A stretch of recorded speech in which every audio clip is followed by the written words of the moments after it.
Outra hora a gente se fala aí. Abração, gente.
This be the witchman, the freak of nature.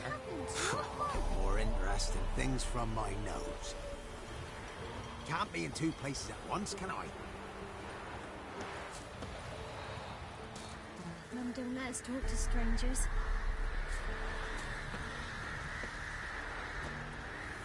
What's new in the broad world? See, you're a man well travelled, so tell me. Why beat me wench wise?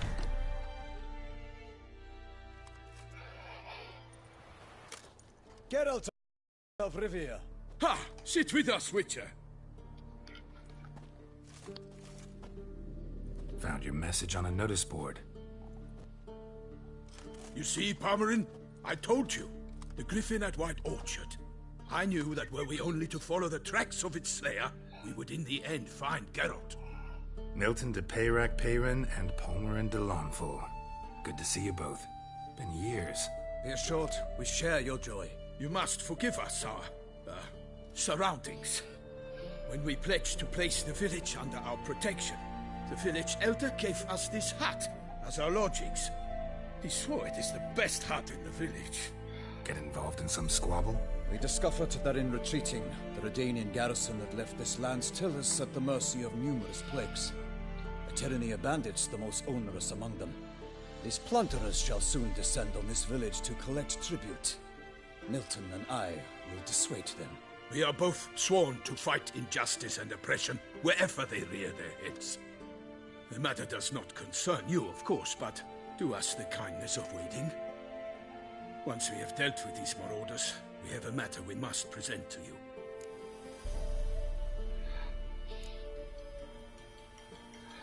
No point fighting bandits.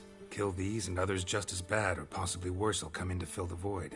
To cast a blind eye upon the evil. There is no honor in it. Can't stay here to protect these folk from the dangers that come their way daily. Saw what I saw. Heard them urge you to leave these raiders alone. Must have good reason to do that. Do you suggest that should we help, we assume responsibility for their fate? For their lives? This burden we cannot agree to bear. Geralt speaks wisely. We know neither this land, nor its peoples, nor its customs. And we have come with another duty altogether. How I long to return to Toussaint, where all is simpler. Soon, my friend, soon. First, let us convey our missive to Geralt in the manner tradition ordains. Peasants will be fine, Palmerin. Been dealing with bandits for generations. Your words do little to assuage my sense of morality bruised. So fess up. What brings you such a long way? We are to deliver Her Grace the Duchess's message in full, with all due ceremony. For tradition is sacred in Toussaint. All right, fine. Most honorable Geralt, slayer of monsters and all evils nefarious, which prey on the defenseless of this world. Whereas never have you been known to deny help to the innocent, nor leave widows and orphans to fates undeserved. Answer you now our present summons. Free us from the beast which floods our streets with blood, and sows panic in the hearts of rich and poor alike. Come to our aid, Witcher. Thus humbly beseeches you the Star-Crossed City's most gracious protectress, Her Illustrious Highness, Duchess Anna Henrietta. Shall you answer her call? Anna Henrietta really say all that? Word for word? Well, in point of fact, she said, bring me the Witcher and dare not spare your horses. Only make certain this time he comes alone. The Ducal Chamberlain added the rest. You know how it is. Yeah, I remember. I might add, be it unofficially, that a hefty reward awaits. Yet the specifics you will need to verify with Her Illustrious Highness. Might be the most fervent request that I take a contract ever. And the most polite. And now we've got all that behind us. I want to hear more about this beast. Some kind of monster? Just guessing. Most assuredly, though no one has caught a good look at it as yet. Our only sure witnesses. The bodies massacred in a brutal, horrid manner. Look, some sketches drafted from descriptions given by those who claim they glimpsed the beast. Each quite different. To my mind, these witnesses lie. How many victims so far? 2. When Her Grace learnt of the second, she discharged us immediately to fetch you, promising grants of land and fortunes in gold, should you answer her summons. An ill wind blows, Geralt. The beast cannot be tracked. Folks say it wields black magic. Also, both victims were nobly born, and the start of a tourney draws near.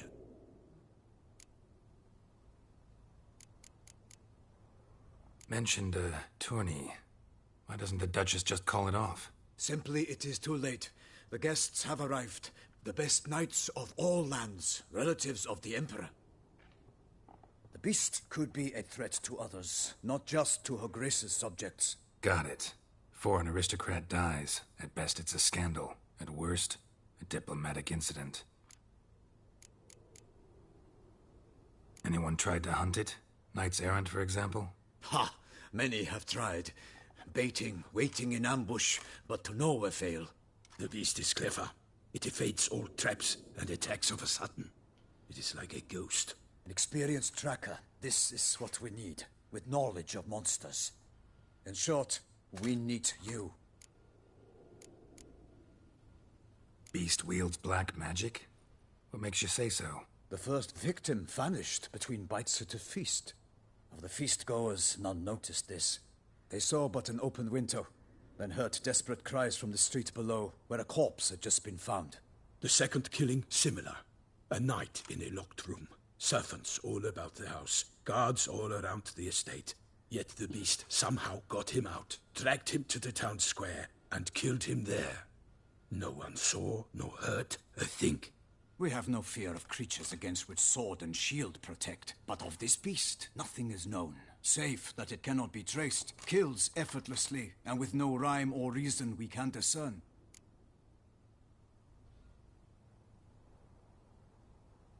I sometimes think back to all the contracts I've ever taken from sovereigns. Can't name hardly any where I came out ahead. You cannot be thinking to refuse. No. Just struck by a thought. How the Duchess can sometimes be... demanding.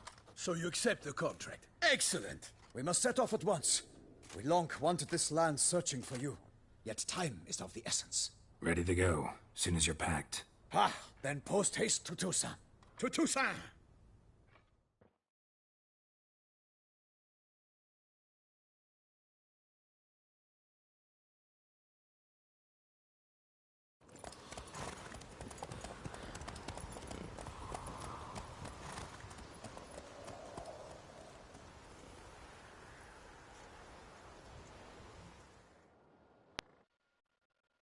Geralt had to face Eredin, but could only hope to beat him with the help of friends.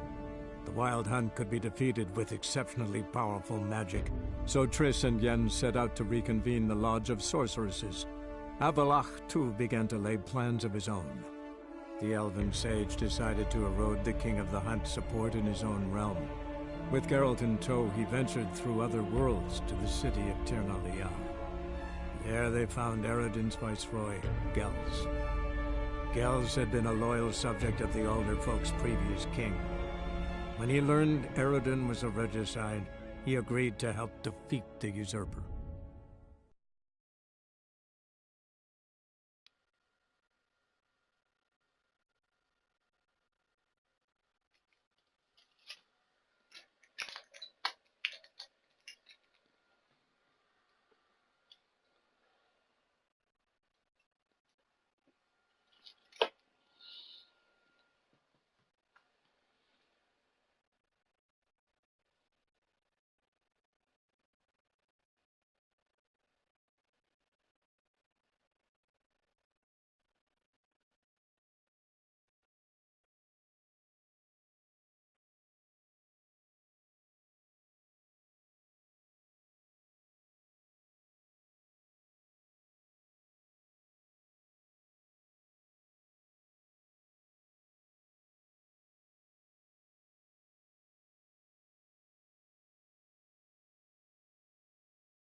Toussaint, the land of love and wine. Exactly how I remembered it.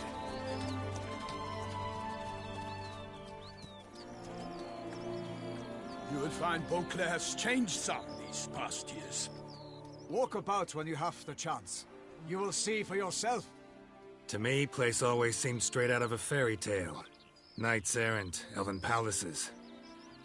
You insinuate that we are somehow odd? I shall prove you wrong. This I pledge on the Heron!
Watch out! I killed a monster! One and one for all!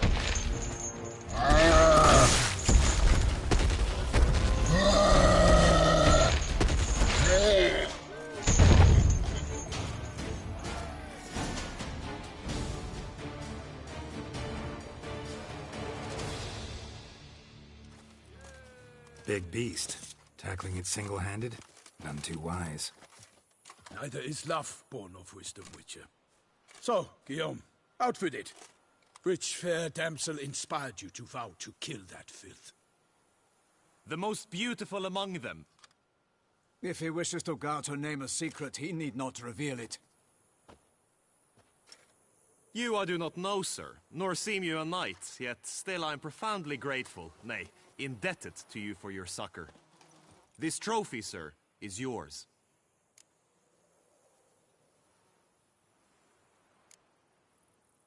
A giant this close to human settlements? Strange. Well, that was no ordinary giant. His name was Goliath, rumored to have been a knight once, but one who broke his vows. For this, the Lady of the Lake transformed him into a wild giant and banished him into the Gorgon Hills. So he came back down? Why? Several times each year, hunger chased him into the lowlands. Goliath had killed and devoured many shepherds. Guillaume's hunt served a noble cause. At any rate, it's a tale for more agreeable environs.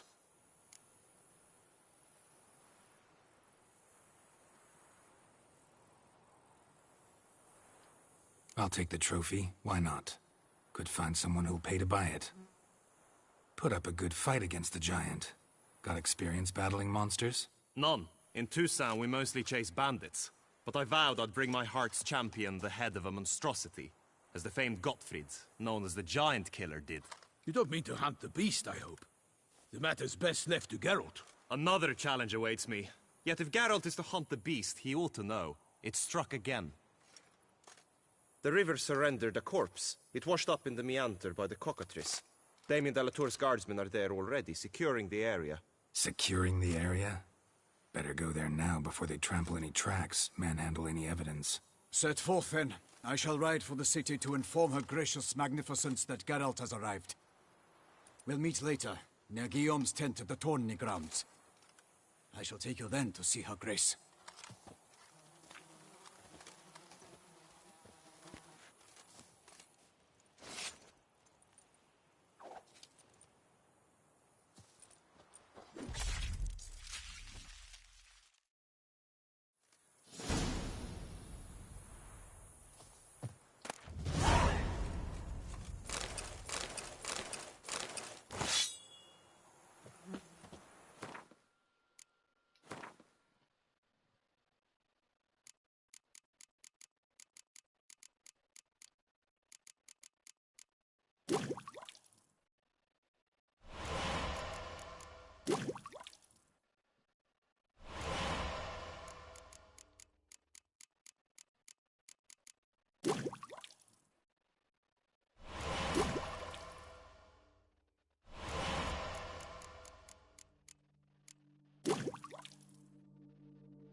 Brave kid, Guillaume. Parmanin oversaw his upbringing. Guillaume is his kin. Come on, Roach.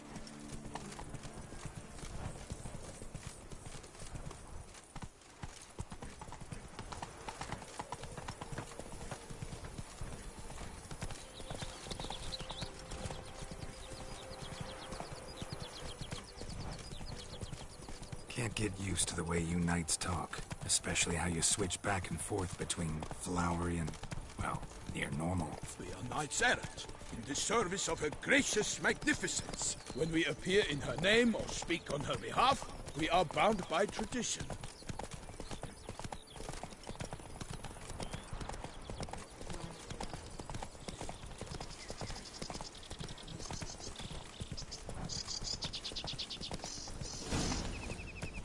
Slow now.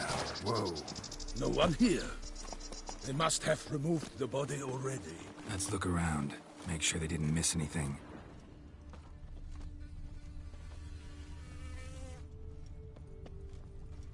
Hobnailed boots. Multiple sets of prints. Ducal guard, clearly. Let's see where they went.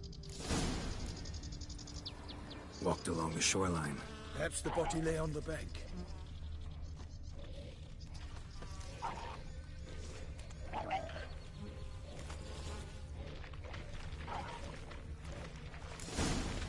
Got guests. Careful. For the glory of the great, I shall make happy of you!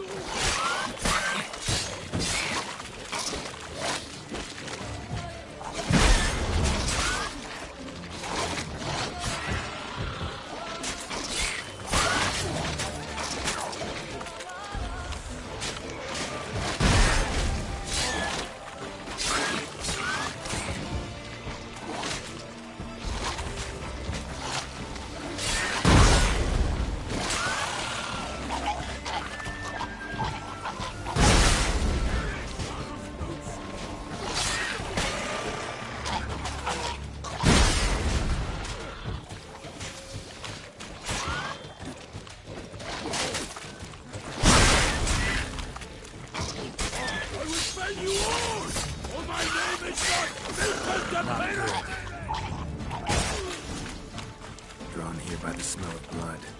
Let's keep looking.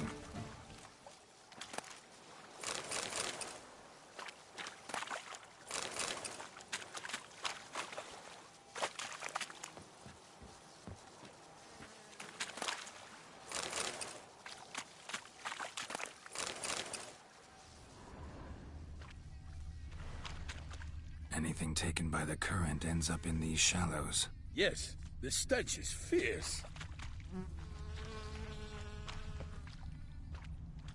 Blood.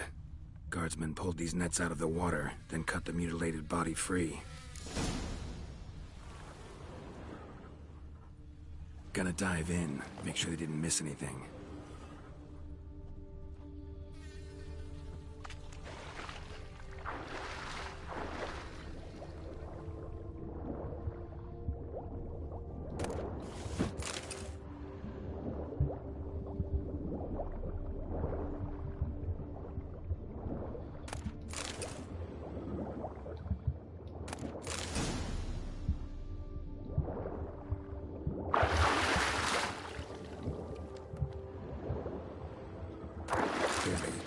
Need to comb the bank.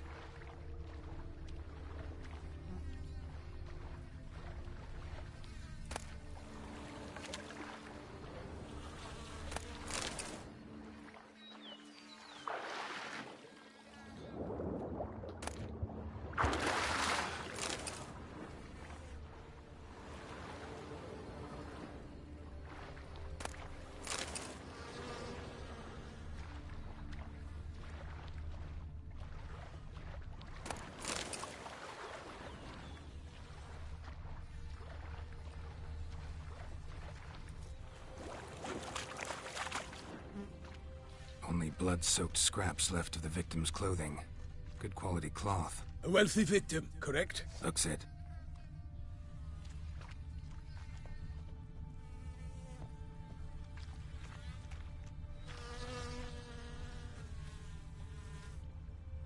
Nets were attached here.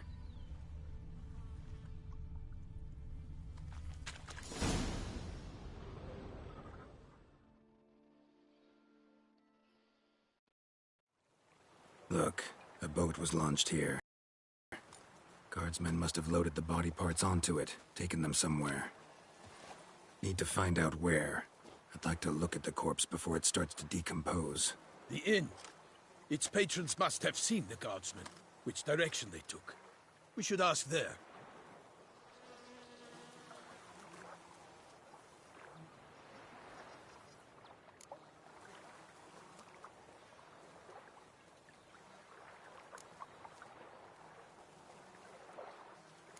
Seems we've got ourselves an audience. You think this surprising? The locals will tell the children of children they do not have yet, of the day a quartered corpse was pulled from the river. One thing. Found a handkerchief in the water. Monogrammed DLC. Mean anything to you? Delacroix? It cannot be. Was it he the beast slew? Seems so. Knew him well? Long past. We were close friends once, but our paths diverged. He was a man of extremes, standing by his companions, no matter the odds, fighting his foes to the bitter end. Foes? You have a lot of them? He did, but I do not see what that has to do with the beast. Ah, Geralt, you've struck a raw nerve. Memories of a time long past, to which I'd rather not return now. I understand. We can talk later. Let's go to the tavern. I shall have to leave you soon. Return to court. Barely got back to Toussaint. A knight in the service of Her Illustrious Highness knows no rest. In fact, I'd feared I would return too late to fulfill my duty. Yet it seems I've arrived in the nick of time.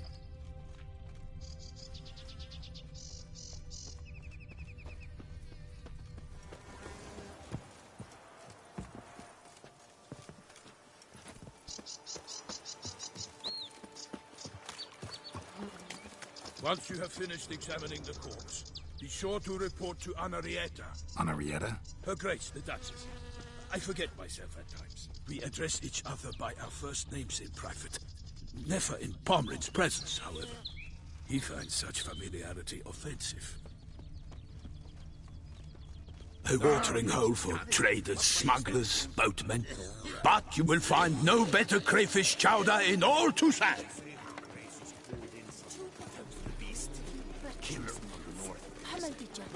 With no lights bright enough. Of course we have. But bravery's on enough against the beast. It wields dark powers. That calls for a witcher. Ducal clerks looking for help. Could be good coin to be made.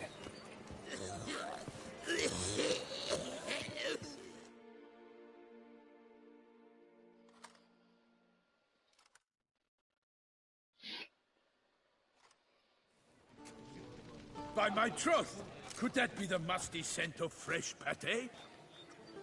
Naught else, Sir de Peyrac Peyran.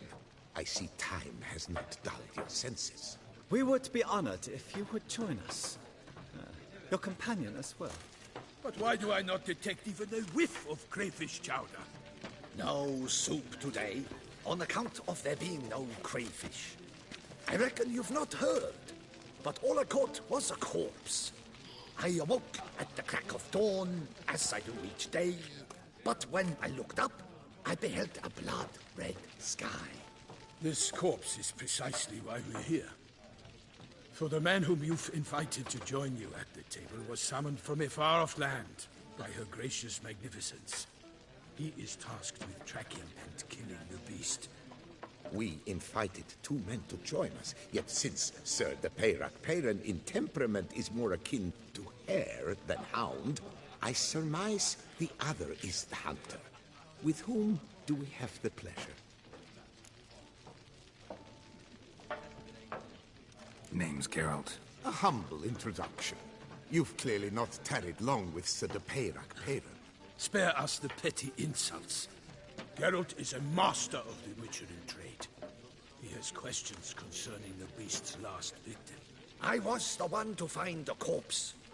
The sun had just risen when I awoke, sat straight up in my bed, looked out the window, and beheld a sky red as blood.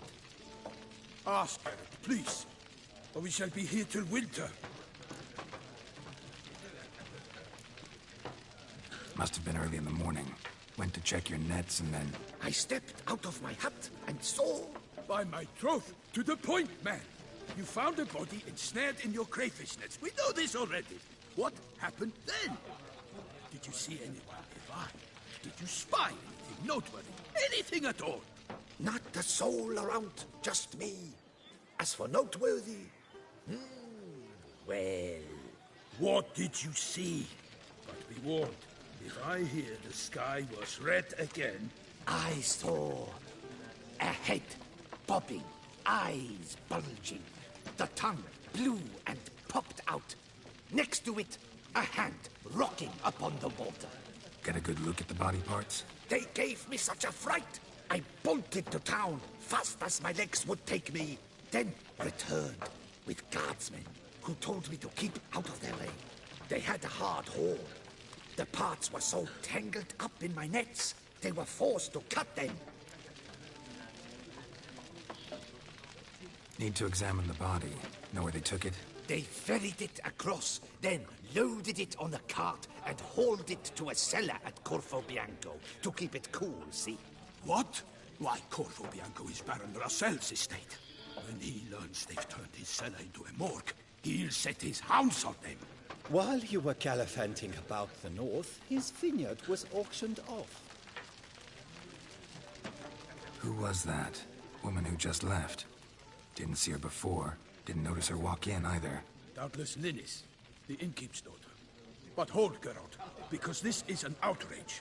Russell's vineyard was auctioned off? Inconceivable. It is no secret the Baron had gambling debts up to his ears. It finally came time to collect. His creditors auctioned off his property. The Ducal Chancellery bought it, in fact. Russell now bunks with his brother in Vicofaro. I told Russell he'd get his comeuppance. How long can one throw on past heroics? His creditors must finally have to find that his promises meant nothing. Such are the times. Today's knights are pale shadows of the heroes of yore. It's true what they say. God sent the beast to punish us for straying from the old paths. So folk think the beast's divine punishment. Knights have turned their backs on the old customs. Where they were defenders of the duchy, they're now defenders of their own tushes. Why, you insolent... Let him talk. The Duchess trades in titles, grants honors to ill-doers.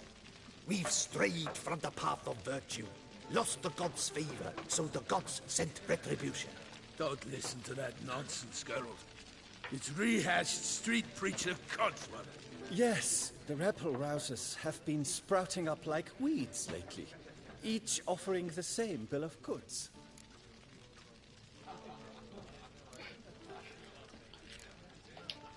They say anything else about the beast? Besides it being a messenger of the gods?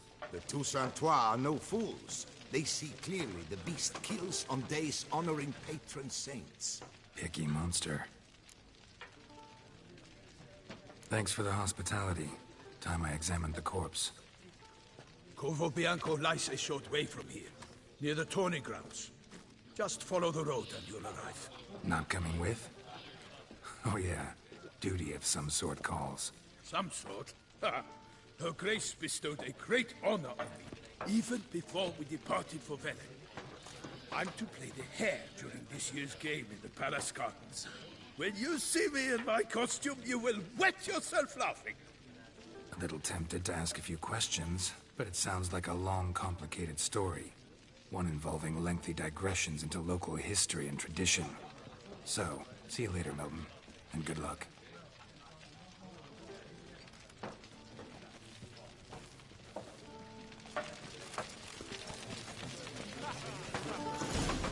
Drink, sing, have your fill of fun.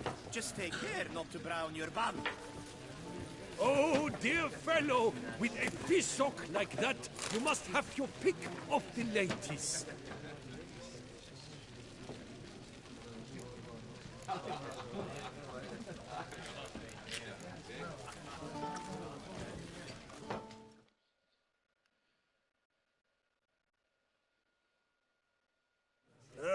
Not encourage you to try our famed fisherman's chowder. But alas, we are all out of crayfish. Could replace them with something else. Perch, for example. Replace crayfish with fish? I beg you. What next? Vinegar for wine? Parsley for thyme? Huh? Your Nordlings are a pleasant lot, but about cuisine you know nothing. Got any gossip? Fishermen talking about anything interesting? Yes, about a Nordling who would replace crayfish with pike. Asked a serious question. And a tactless one. I do not eavesdrop on my clients, and I certainly don't repeat anything I chance to hear.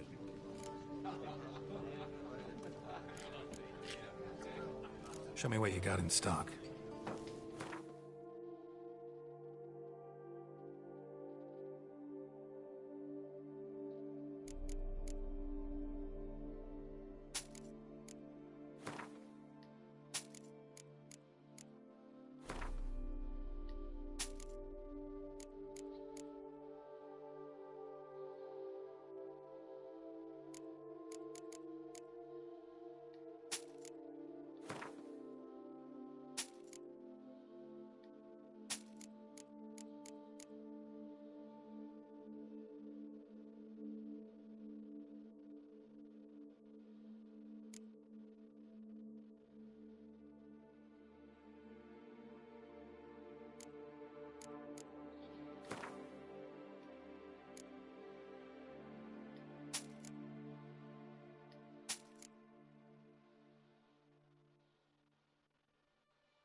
Not likely to taste your famous fisherman's chowder, so maybe we could play some Gwent.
Greetings. What do you need?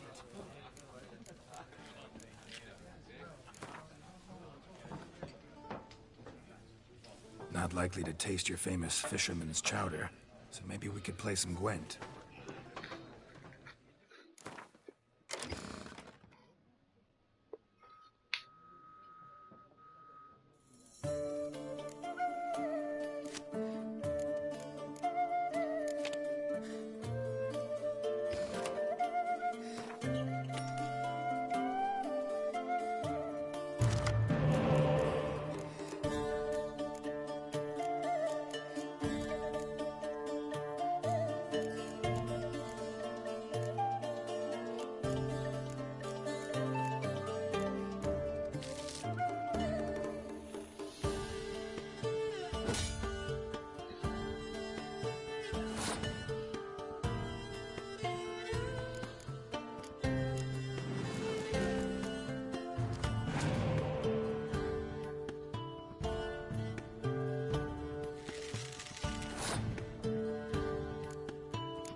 Oh, dear fellow, with a like that, you must have to pick off the ladies. Oof, my belly.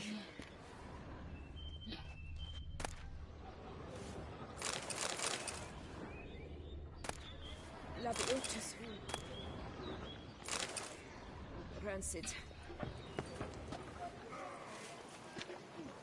Me. Drink, sing, have your fill of fun. Just take care not to drown your bum. Oh, dear fellow, with a fish like that, you must have to pick up the names. Your assistant is a fool. Est flows in the veins of Toussaint. Good to see you.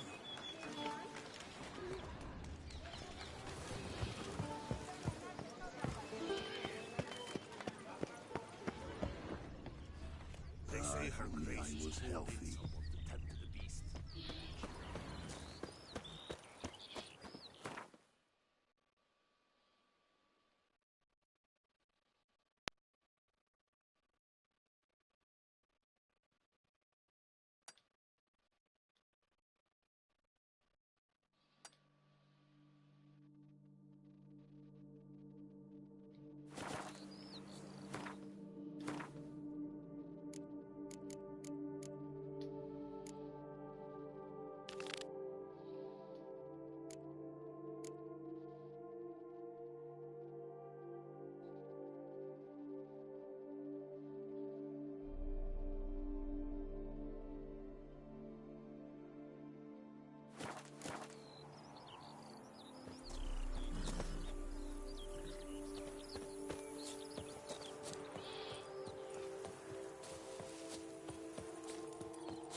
Damn, something's seriously wrong here.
Come on, no point dallying.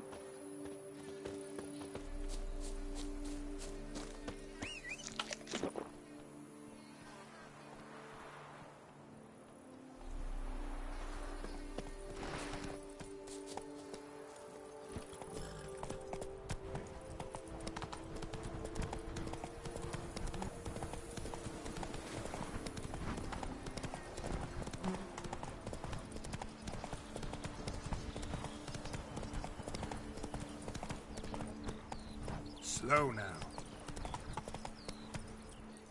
Long live Duchessa Anna Henrietta. They say her grace is called in some of the Temple.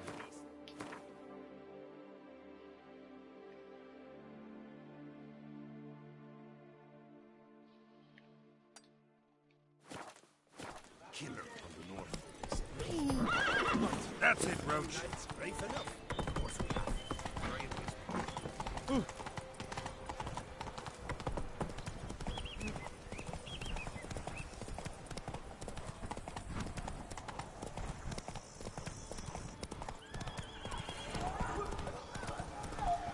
Sounds of a fight. Have to hurry.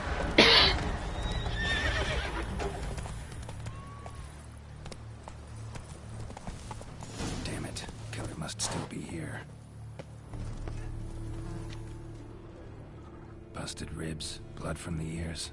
Took a solid hit. Throat torn open by man-like jaws. Man-like, except for long fangs. Massacred by a vampire. Not an Ekimara, though, or a Fletter. Bruxa, gotta be. Killed with a single blow.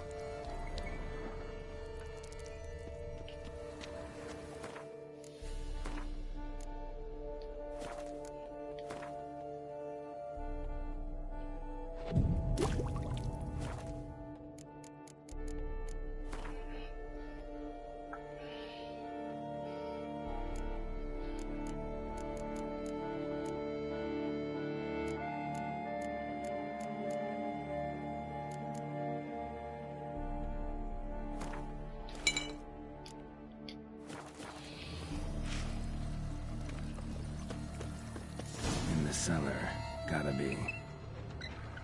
Claw wounds from 5 separate claws, spread of a small human hand.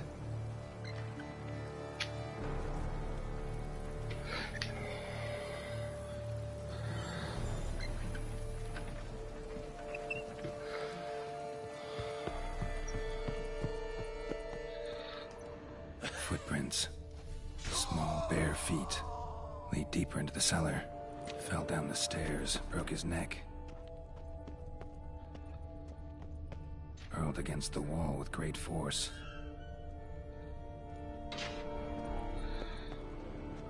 Used this to batter down the grate.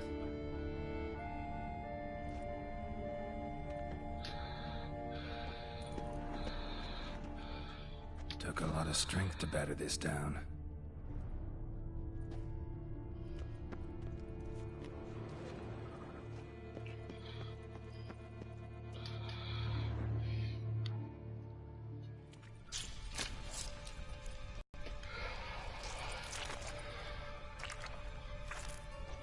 You. Saw you at the inn.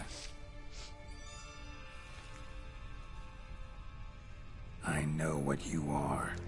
Don't know why you killed these people, though. Clearly wasn't for their blood.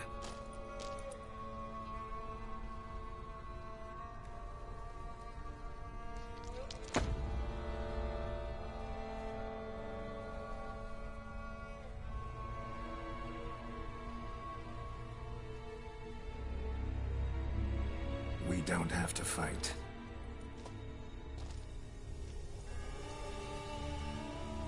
You are wrong.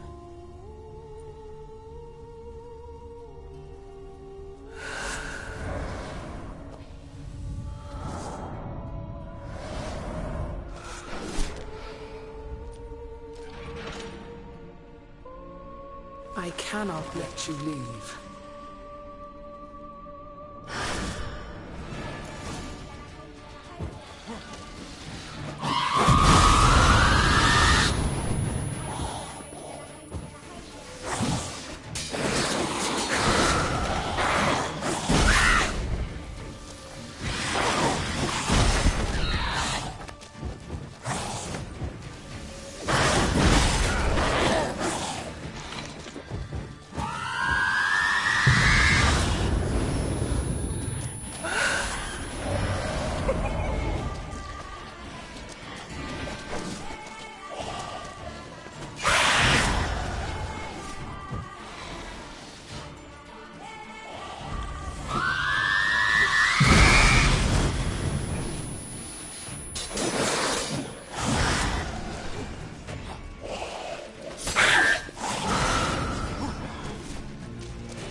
Stinks. Waterlogged. Both hands amputated. Body was quartered just as I thought.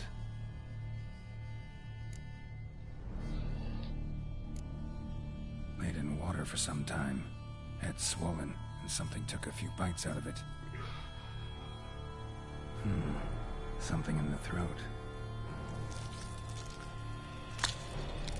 A pouch, bulging with coins. Nilfgaardian florins, from several different provinces. If the murderer did this, means we're dealing with a sentient thinking beast.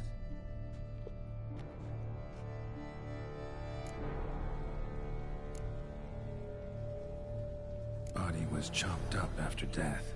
Blows struck with great force, but bones sliced through, not crushed. Creature that killed him had long claws, sharp as a witcher's blade. First sank its claws into the victim's heart. No Bruxa did this.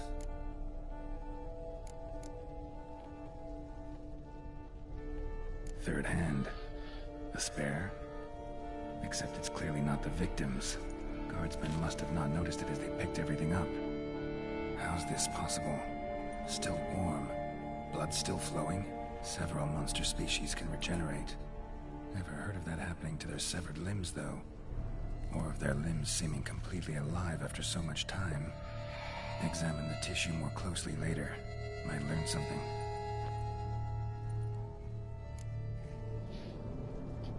So, murderer was clearly a monster, but not a Bruxa. But then why'd the Bruxa come here for the severed hand? And who does the hand belong to? Why the hell's it still warm? Now, pouch shoved down the victim's throat. What's the significance? And why was he chopped up into pieces? Lots of questions, no answers so far. Need to know about the other victims. I'll ask Palmerin to get me in to see the Duchess.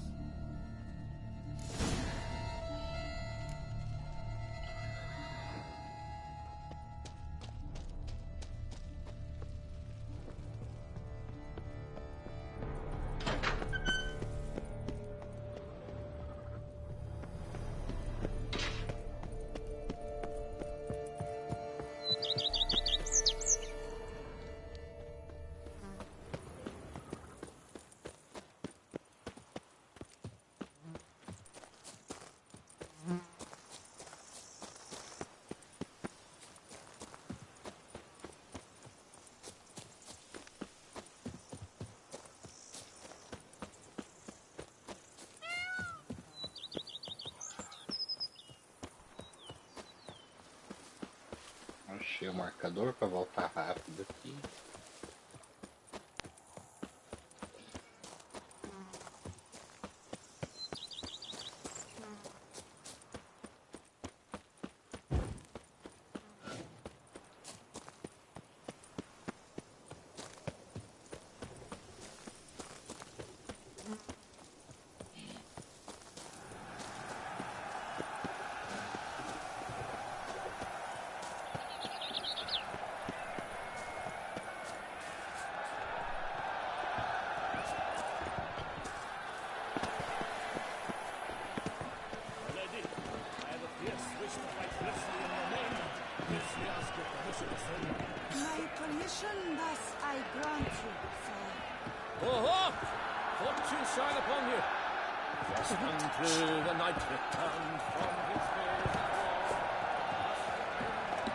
Take good care of yourself.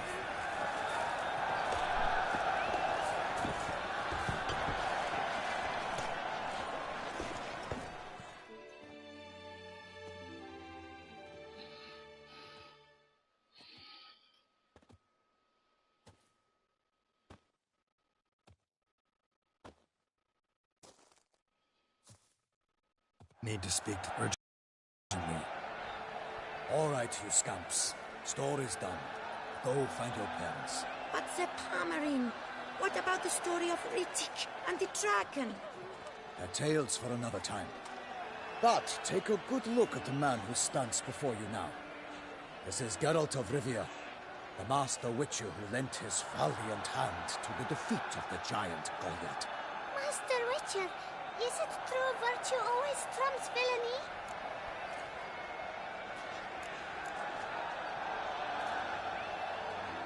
Not always. Could go either way. Sometimes virtue wins, sometimes villainy gets the upper hand. Still worth being good. But why? If it doesn't mean you'll win. Palmerin's story. Think back. A decent man attracts other good folk, makes friends he can count on. A rogue? Well, you can only count on other rogues. And who would you rather have for a friend? A man of virtue? I must agree. Now, that will do for questions. Go find your parents. Her Enlightened Highness has doubtless arrived at the tourney grounds to watch the battle in the arena. If we hurry, we'll be in time to speak with her before the spectacle begins. Lead the way.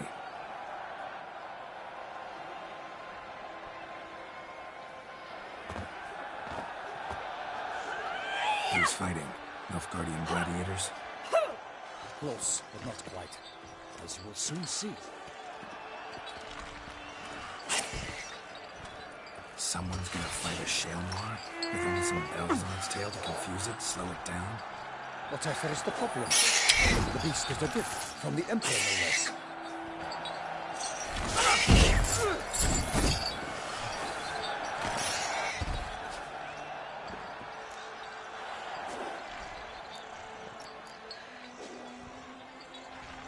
This is dangerous. Bells on its tail aren't enough. I saw a spectacle of the sort of Yerina the Nunez. There, a nice piece of the Shelmar with bells on its tail. Might have gotten lucky.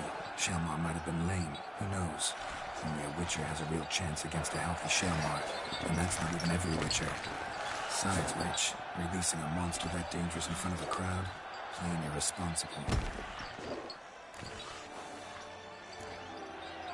Who's going to fight the beast? Guillaume, a young man we met. Yeah. Mentioned he'd promised his heart's captor a monster trophy. Great love demands great sacrifices. Let's go.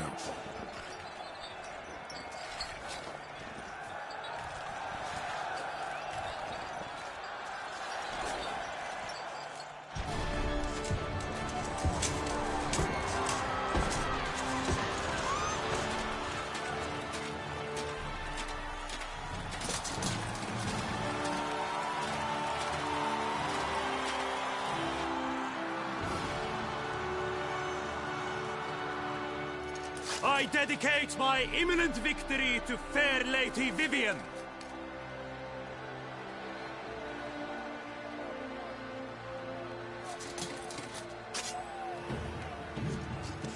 It's begun. The fight shall have to end first. We must wait.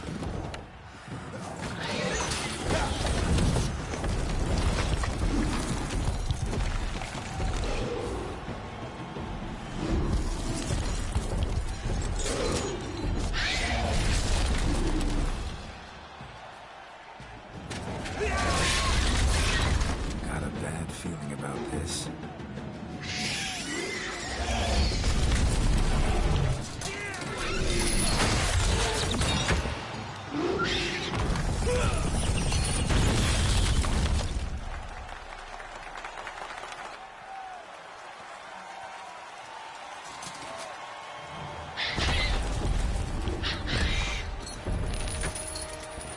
Damn it.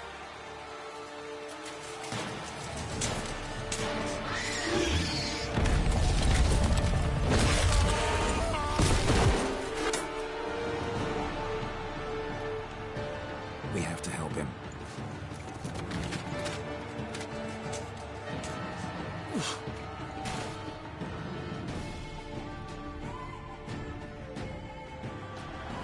For honor! Onward!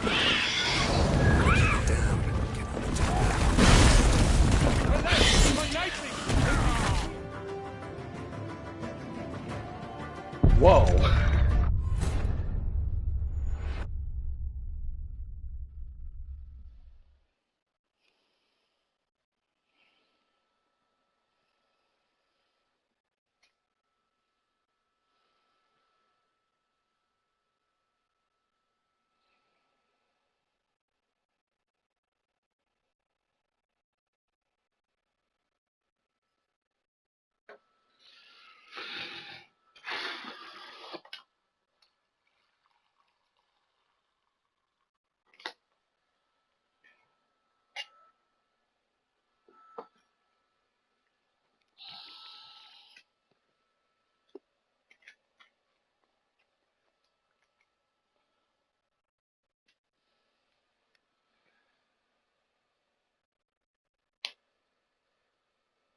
That's unfortunate.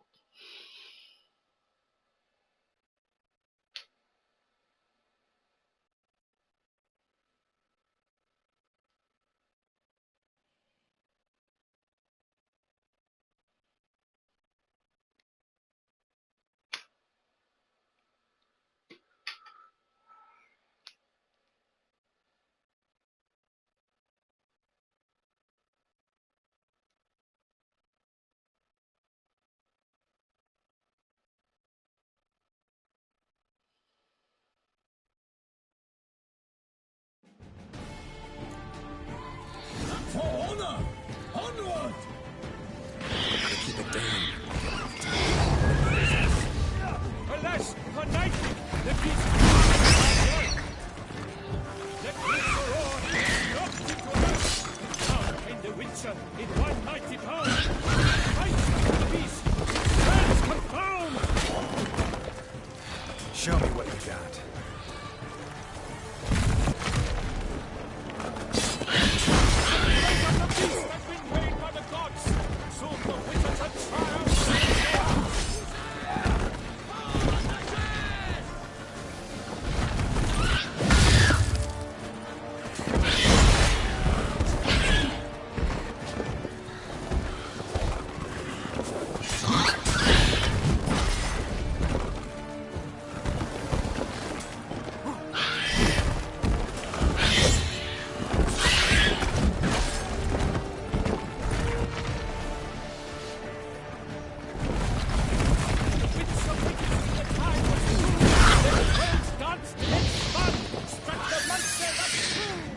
bicho chato.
For honor! Onward! Gotta keep it down. Alas, the knight proved its founder. Let it so long, it's not in there. How came the Witcher? Out! To the beast! It's burning the hounds!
fate of the beast has been weighed by the gods. Soon the witcher shall triumph against the odds.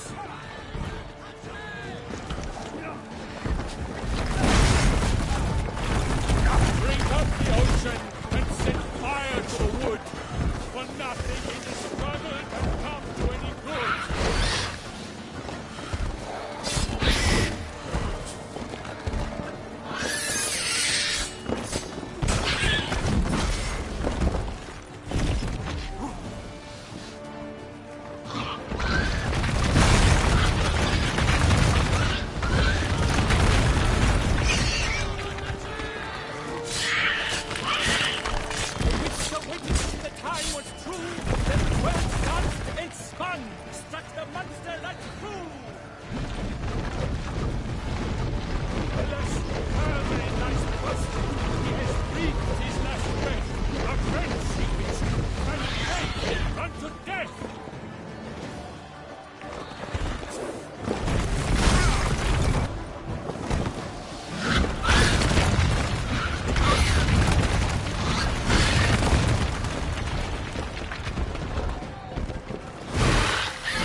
The Shelma lies defeated by Geralt of Rivia, master of the witchering trade. Behold, as the last gasps of life seep from the beast.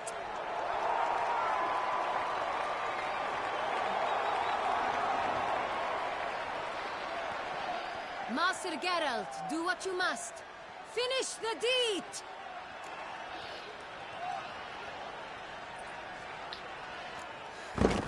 It suffered enough.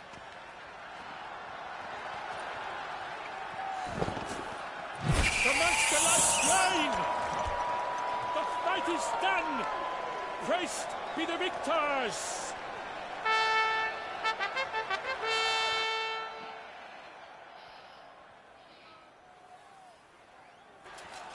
Forgive me. I am not as nimble as in my younger years. You fought bravely. Thanks for your help.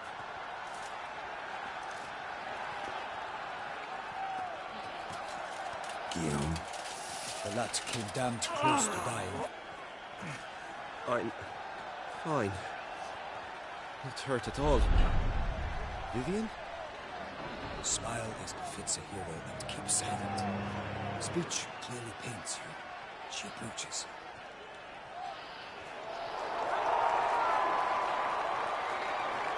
Geralt, we must talk. Vivian. You shall talk later, in the medic's tent. Geralt, magnificent, breathtaking. Your Grace. We knew that to summon you was a brilliant idea. We are delighted, ravished to have struck upon it. And I'm truly honored. See to our young hero. Hop, hop. For we must make off with Geralt. We should talk. We had been long awaiting your arrival. Had nearly lost hope. Then suddenly, that entrance, so spectacular.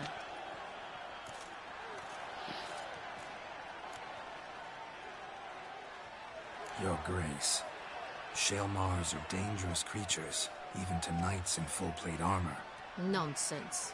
In Toussaint, knights have battled beasts for mere glory since time immemorial. True. Guillaume suffered a few bumps, scars, and bruises, but in return gained eternal glory as he who slew the monster. What about the crowd? Say the Shaelmar had vaulted into the stands. Would have been a massacre. Geralt, though we value your fortuitous intervention in the arena, we would remind you your services have been retained, and as shall soon become clear, you will be generously compensated for completing another task altogether. Your Grace, my contract. I'd like to discuss it. Naturally, but not here. We shall need Damien. He led the investigation pending your arrival. But wherever could he be? Come, we must find him.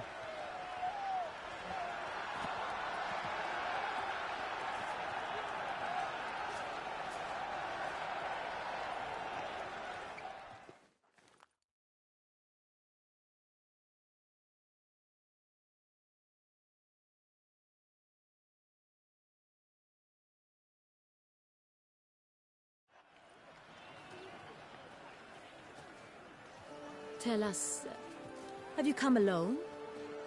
Or did Viscount Julian accompany you? Wish to see Dandelion, Your Grace? Yes. I mean, no. Yes. But solely to tell him we regret. Yes, deeply regret rescinding the death sentence we so justly handed down upon him. If we could turn back time, we would make certain he sat in a tower till he rotted. No, we would ensure he was broken on the wheel, then drawn, hanged, and quartered. Dandelion fazendo Dandelion Sephy's. The very man we would entrust with these tasks. Damien de la Tour, captain of my personal guard. Your Grace, Witcher. Greetings.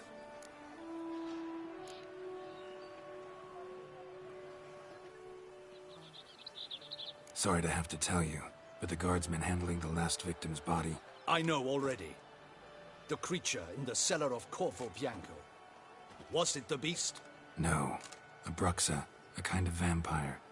Not the beast, but tied to it in some way. You know this how? Through careful analysis of the evidence, both on the riverbank and at Corvo Bianco. Do you mean to insinuate the investigation thus far has been sloppy? Geralt insinuates nothing of the sort. We must listen to him attentively. I examined the body of the beast's last victim. Might have found something. Need to analyze it. A quiet place, that's what I could use most right now. And maybe the help of an alchemist or a mage. Also like to hear all you know about the previous victims. Take it Sir de la Tour is my man for that. Firstly, call me Damien, please. Secondly, you should know I spoke against summoning you here. I've heard much about you. You bring trouble, or thus far have, always. And we've enough trouble as it is. Yet we are capable of defeating the beast on our own, without an outsider's help. I've no doubt about it. Damien, we settled the matter of the Witcher's employ some time past. Definitively. Since you have broached it nonetheless, let us discuss Geralt's pay. Are the legends true? Do Witchers usually demand that which you find at home, yet did not expect?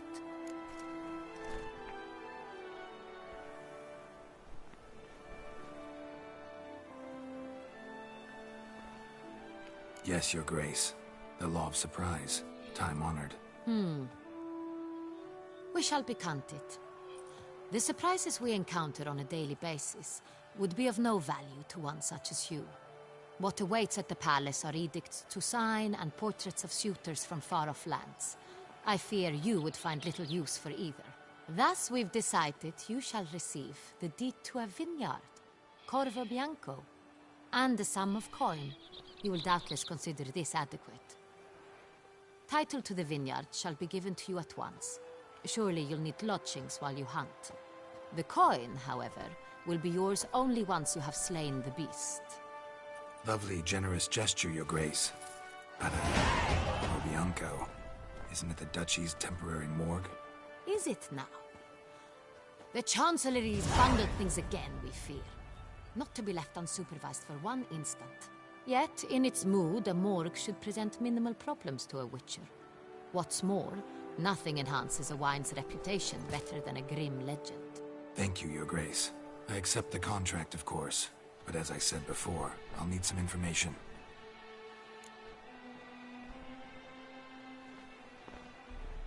How'd it start? Who was the first victim? Crespia was the first to die. He was famed once for his many glorious tournament victories. Then he grew old, hung up his sword, and took to winemaking. Crespi was not loved by the wine merchants. He was ruthless in business and thought to cheat many a time. He asked us for a dispensation from all court ceremonies. We did not grant it. We could not. Once you've taken the oath of a knight, you remain a knight till death. How'd he die? Where'd they find the body? Quite unusual, the circumstance. He was at a feast when suddenly one of his fellow feastgoers noticed he was missing. The town watch found him an hour later. On his hands and knees, propped against the town pillory, his sword hanging from his neck. He had died of wounds inflicted with claws, not a weapon. Blows of great force. So he died suddenly, but the body was on its knees, meaning someone posed it. So it seems. Second murder. Tell me what you know. In the city there are certain nooks. No one reasonable ventures there after dark. Ramon Dulac's corpse was found in one such place. With the first murder, terror gripped the city. Its inhabitants grew wary, kept to safe areas. Consequently, news of the second victim came to us from a group of concerned cut-purses. Criminals fear the beast? Telling in a way. Take it you've excluded the possibility that Ramon died at the hands of these bandits. Do you believe me an amateur? Not hands, but claws killed Ramon Dulac. The wound was deep, clean. His body was found in the gutter, dressed in nightshirt and cap, a pillow placed under his head, and his sword replaced by a bed warmer. Ramon Dulac, a knight who but a dozen years past was an advisor to our father, the Duke. Someone went to a lot of trouble to make him look ridiculous. Maybe revenge was the motive. It's not out of the question. Dulac had shady dealings with the criminal underworld, but no one ever came forth with concrete proof of any misdoings. So, first two victims were knights, best years behind them. The same could be said of the third. Sir Delacroix was wont to claim that in modern times knights face new challenges, enterprise being the latest addition to the chivalric virtues. He made a veritable fortune in the grain trade. Palmerin even nicknamed him Sir de la Stinchi. Found a coin pouch on his body. Contained florins dating from various times, hailing from different provinces of the Empire. Delacroix loved coin, true, but had no patience for numismatics.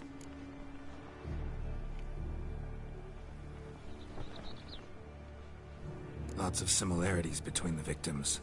All the bodies were found in strange places, under extraordinary circumstances. Seems the murderer, whoever or whatever it is, has some meaning to convey. These were honorable men.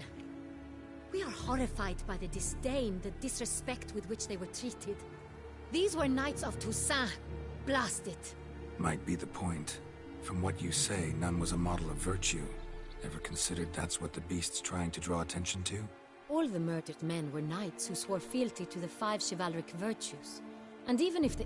Knights of Toussaint swear fealty to what virtues exactly? Honor, wisdom, generosity, valor, and compassion. 5 virtues.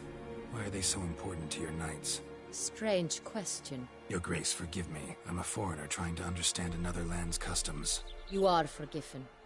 According to legend, the virtues we cultivate were bestowed upon us by the Lady of the Lake. How we truly came to espouse them, none remember. In Toussaint, we believe men of low birth should be simple-hearted and obedient. We expect much more, however, of our knights. They are to be soldiers and courtiers, lords and servants. Thus, the need for clear moral guidelines.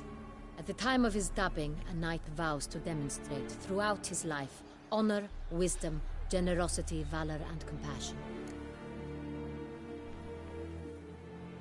Beast seems to be pointing up moral decay, denouncing it. Victims were all humiliated. Might have been murdered to emphasize their lack of specific chivalric virtues. Honor compromised by the pillory. Wisdom by ridicule. Generosity by a coin pouch shoved down a throat. It seems to fit true, though not perfectly. Can't discount the theory if it's on the lips of everyone in town. Say our reasoning's right. Next murder will be just as showy and denounce the victim's lack of the fourth virtue, valor. We can also assume that victim will be an elder knight. Let's think. At the moment, all the knights are either at the tourney grounds or in the palace gardens. Our annual hare hunt shall begin there shortly. Have you heard of the custom? Milton mentioned something. Seemed excited to prance around in a bunny costume. Not sure why. Hang on. Strange circumstances. A knight advanced in years. The famed cowardice of rabbits. Could it be that simple? Is Milton de Peyrac-Peyren the next victim? Milton also knew Delacroix. Told me so down by the river. Damien! To miss something so obvious. De Peyrac-Peyren, Crespi, Delacroix, and Delac formed a knightly team. It was years ago, but... They were a team? They were close friends, tightly knit, and as such earned the trust of our father, the Duke. We often witnessed him turn to them with delicate matters. Later, their paths diverged. Unlikely to be a coincidence. Beast must know it too. It's a lead, I'm sure. Your Grace, we need to find Milton, immediately. Rather problematic. You see, the garden entertainments are due to start, and he's disguised as the hare, hiding somewhere, waiting for some tipsy courtiers to find him. The hare's hiding place is a carefully guarded secret. We must call off the game, at once. First and foremost, we must remain calm. Damien, order the garden searched immediately, but discreetly. By no means can we disrupt the festivities. Panic will only incite the beast to strike sooner. And you, Witcher, follow me. My gardens, my night, I shall take the fall. A murder is out of the question. I will not allow it. Not near my palace. Horses? Ready our horses! E lá vamos nós.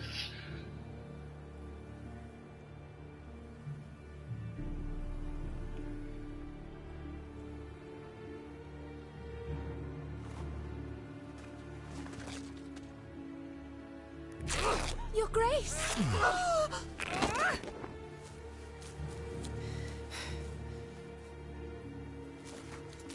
Tem que dar uma checada, né, Jared? What the hell? Why, I should... Your Highness, I... Mind it doesn't get wrinkled.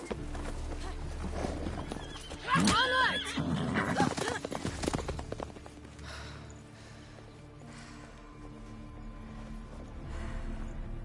Hey! That is silk! Be careful! Give it to me!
Your Grace seems right at home in the saddle.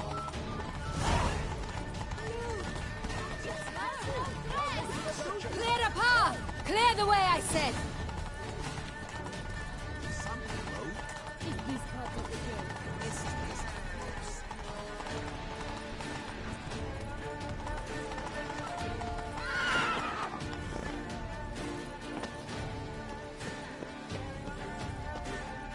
Whoa there, Roach. No time must go to where the game is being held. The participants must find a unicorn's horn, a golden fish, and a phoenix egg. With these in hand, they can deduce where the hare, Milton, hides. Mean we need to find those things too? We've no other option, but time is of the essence, so we shall have to break the rules.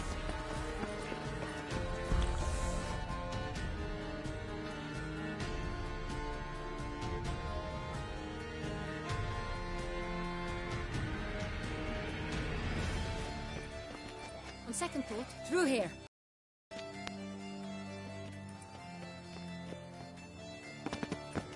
I shall show you where the hunt plays out. Then we will split up. You will get hold of the unicorn horn and the golden fish, while I nab the phoenix egg. That will be quickest. Golden fish. Do I need a rod or a net? Please, Geralt. It's not a real fish. Look there, towards the water. See the lights? The hunters are trying to hook the fish from boats. You must simply dive in and find it. The unicorn. How do I catch it? It's terribly skittish, true, but I'm sure you will find a way to earn its trust. It runs round, over there, look. The golden fish and the horn both contain things or clues that will help us find Milton. Once you have fish and horn, find me among the other phoenix egg hunters. All clear? Then let's get to it.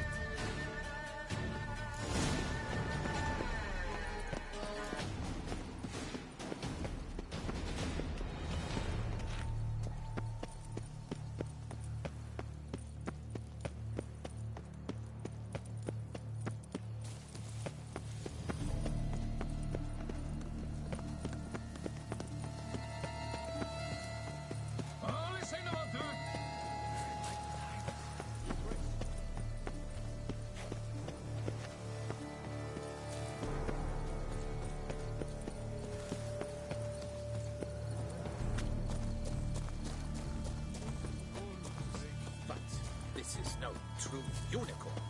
Your Highness. It's an honor.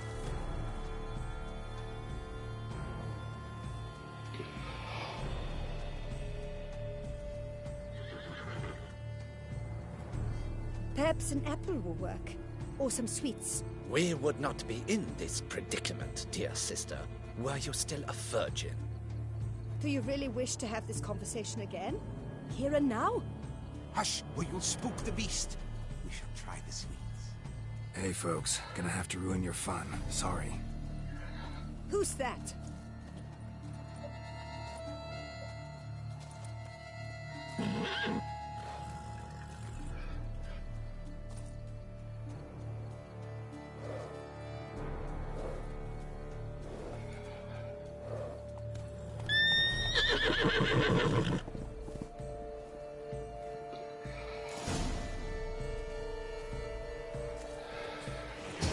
Come on, stay calm.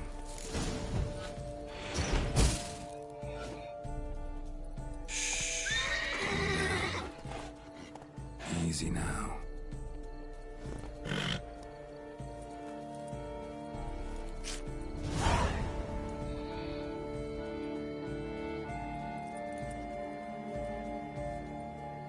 Well, that's hardly fair. Flagrant cheating is what it is. Sirs, we must teach this scamp some proper sportsmanship. Listen, I didn't break any rules. True, he won fair and square. We were unlucky, that's all. We must try to grab the next clue.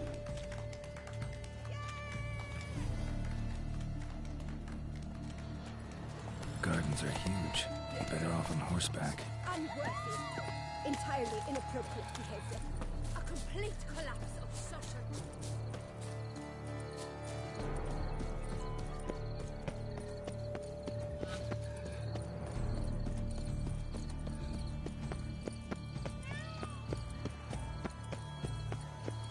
Golden fish should be easy to spot once I'm under.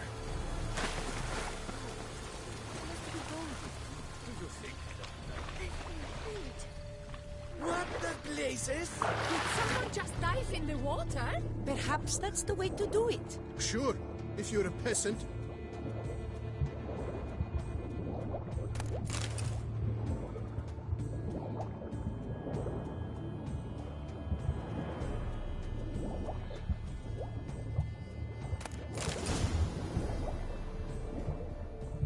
That's an outrage!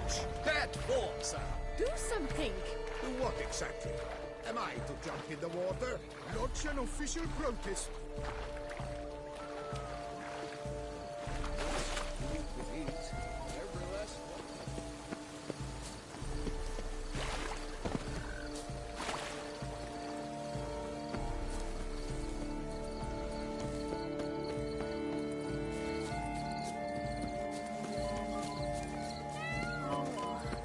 Is my head efforts?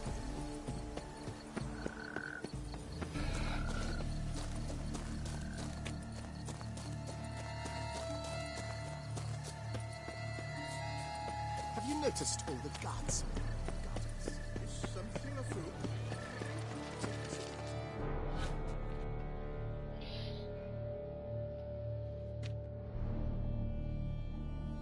If you please, Your Grace. We do not please. We act out of the highest necessity. All shall be explained later. But it's against the rules. I am the rules.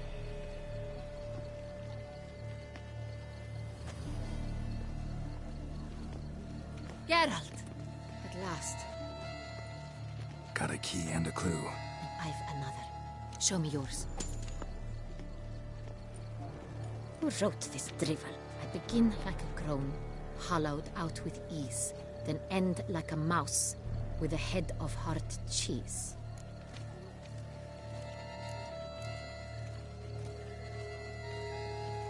Let's see. Groan. With ease gives us green, right? And mouse with the head of hard cheese. Greenhouse? You're a genius. Several greenhouses in the gardens, indeed, but only one with locks, the key to which looks just like the one we found. Greenhouse it is then. Let's go.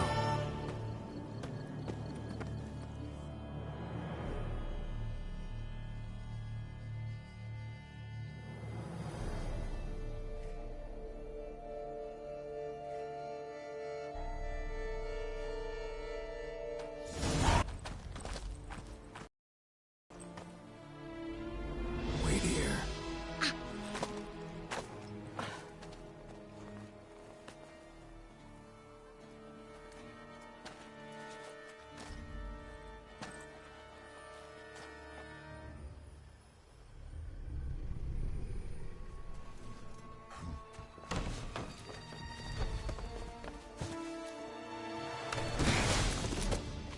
Oh, what the butch?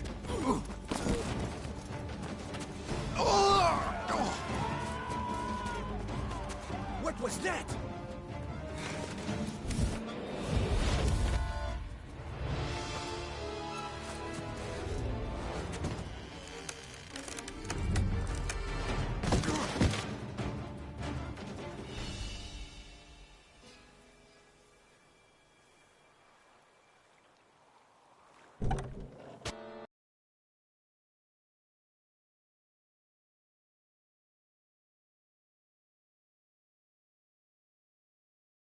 I've a new one. I do not know you. I've done you no harm. Yet first you butchered a Bruxer who was dear to me. Now you pursue me. Why? You've killed 4 innocent people, at least. And you? How many innocents have you cut down?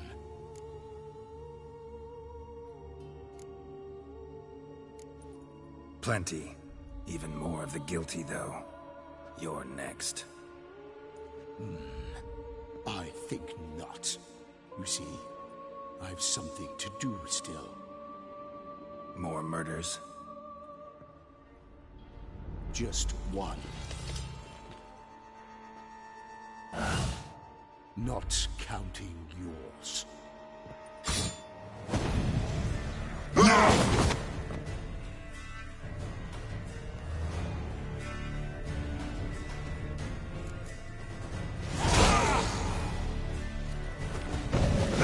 Let you kill again.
You want to stay where you are.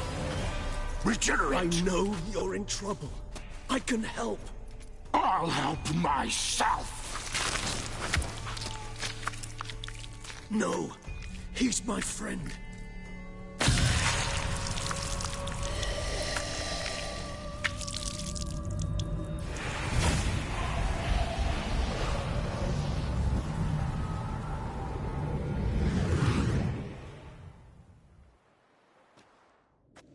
Yes, Geralt, it's me.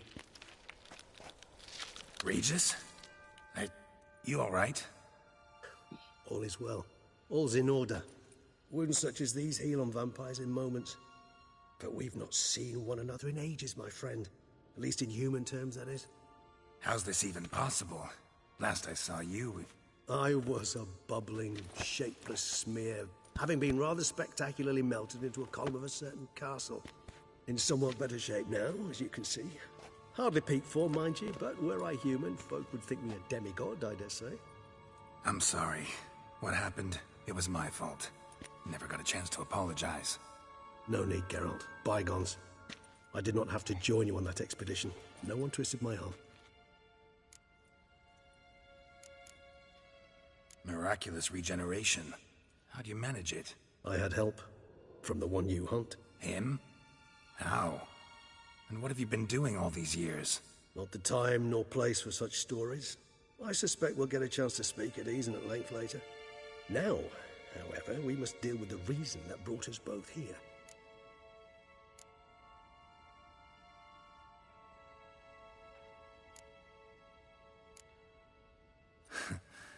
Local serial killer seems to obey you. Maybe you could talk him out of it, convince him to stop murdering. Why do you think I've come? It shall not be easy, as Dettlaff can be rather stubborn. Though you must certainly recall that neither do I surrender readily. So that's his name. He's your friend? You might call it that. Though Dettlaff is... how would you humans put it? More bestial than I am. But not to worry. I'm working on him. Haven't exactly done a great job with that. He's killed one knight since I got here. At least 3 others before I arrived. For good reason, I'm sure. Understand, Dettlaff is not some decadent shit who kills for sport, or to assuage a dryness of throat or a dullness of mood.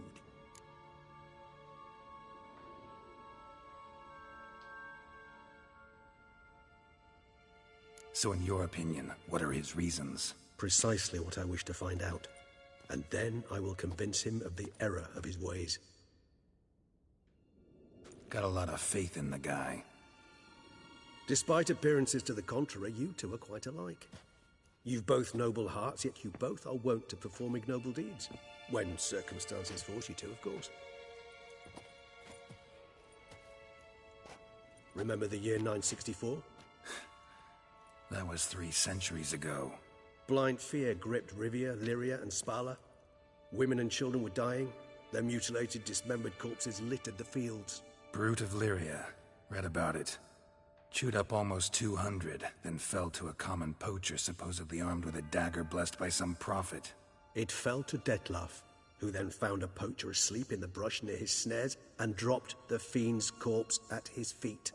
And thus, a legend was born.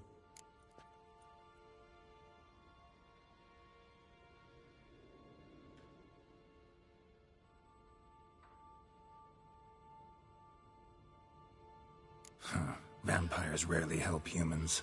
Must have had his own agenda, hunting the beast. You err. He slew it for one reason alone. The monster killed a lad who once, in the street, had offered Dettlaff an apple, expecting nothing in return. Terribly noble of him. You do not have a monopoly on altruism, my friend. Vilgefortz melted my body. Dettlaff found what was left. As per our codex, he had a choice. To leave me where I was, or to care for me and nurture my remains. He chose the latter, regenerated me at no small expense in his own blood. Do you know what that means to a vampire? The gravity of the endeavor? Probably same thing it means to a human. You owe him your life. Much more than that. The act itself made us blood brethren. A bond so strong humans cannot even imagine. Which is why I know something ill is afoot. Always had an overdeveloped sense of empathy. Each vampire has a unique talent, one they hone over centuries. It's precisely what renders us so difficult to classify. Detlav's trump card is his herd instinct, his tribal propensity. In point of fact, he prefers the company of lesser vampires and shuns that of humans. If he walks among you, killing egregiously, it can only mean something's upset him immensely. Anything specific? Some set of things that'd be likely to set him off? How should I say this? Detlav doesn't understand men, their world, its rules, its conventions. He's naive in a sense. He doesn't comprehend your games, knows not what it means to lie, deceive.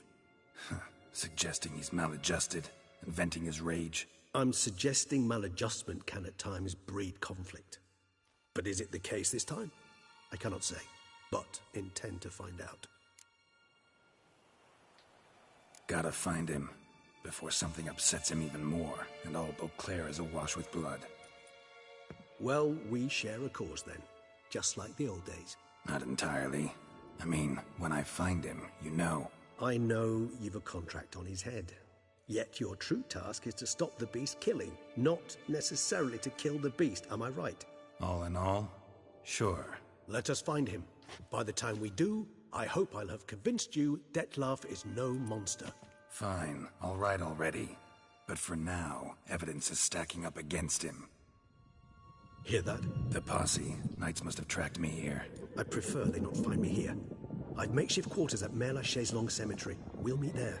See you.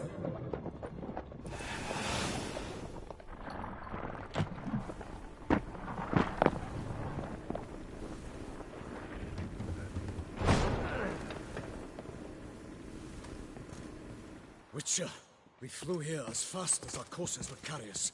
Yet I fear we're late all the same. Pray, where is the beast? Still investigating. About to inspect this site. Withdraw your men before they trample all over the evidence. Sirs, we must let the Witcher do his work. Milton's murder cannot go unaffenced.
We must allow the Witcher to ply his trade. Good hunting to you, Geralt. Hail!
Sir!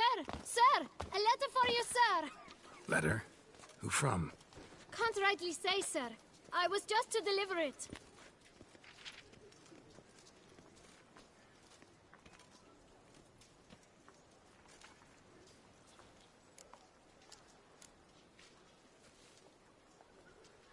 Here. And thanks. No, sir. Thank you. And I truly hope I'll be of service again.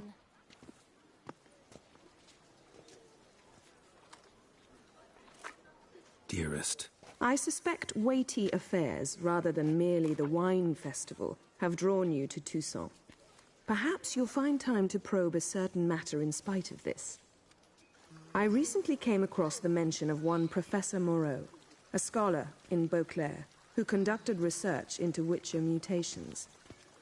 Though the details are rather murky, as is the location of the scholar's laboratory, his journal could contain more information. It lies buried with him in his tomb. I enclose a map I found in the book I happened upon. Though less than completely legible, I trust it will prove useful nonetheless. I felt this matter could prove of some importance to you, thus I dispatched this letter without delay. Whatever you decide, please take exceedingly good care of yourself. Your Yen. A professor who studied Witcher mutations. Might actually be worth looking into. Shoot the beast, you a spy! Tell the commander, be spry! Fiddlesticks, this number stood at a little bit like.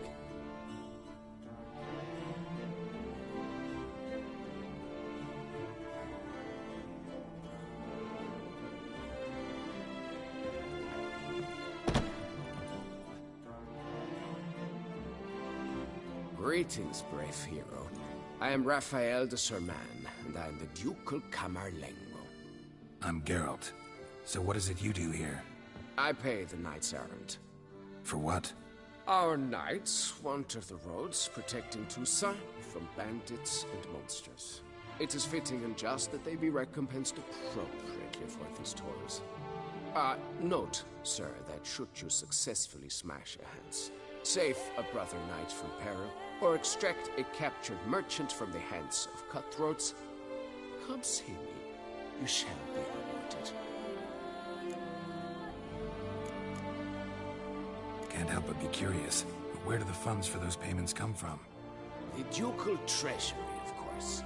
Her illustrious highness Anna Henrietta assigns great value to bravery and selfless patriotism. It is her standing order that any knight may receive a wage, pardon me, financial compensation for his dedication to defending the duchy's internal security and order. Wouldn't mind a glance at your books. Ones you're willing to sell, that is.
Wouldn't happen to play Gwent, would you?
143 carats of tool.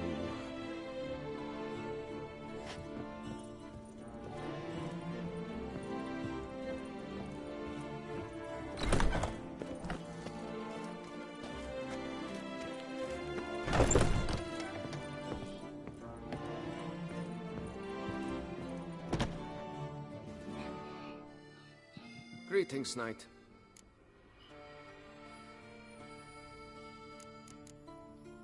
Well, see you later. Go in peace, fair knight. 143 carats of tool.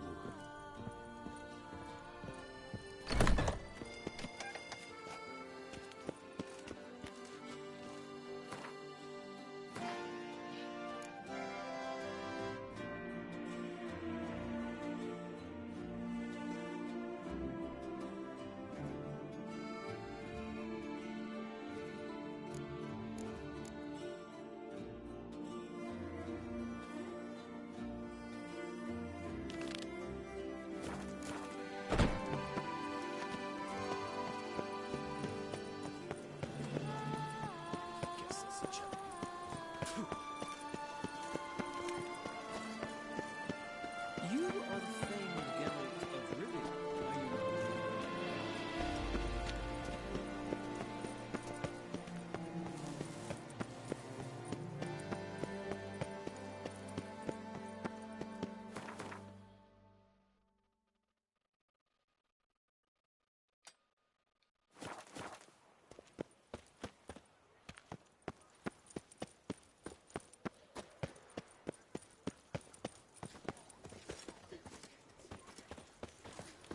As There's thirsty as faith I no am. ointment could help.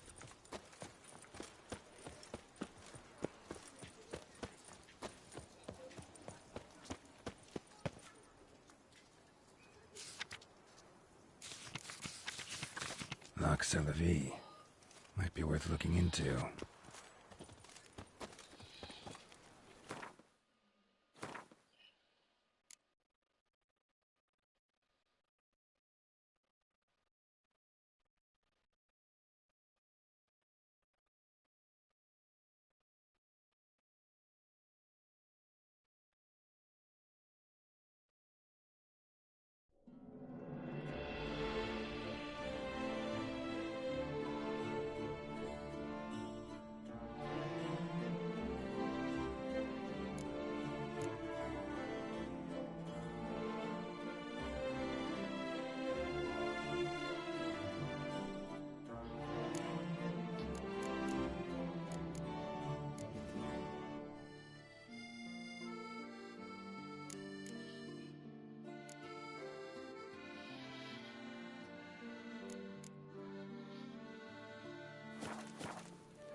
Stocks and the whip await those running riot.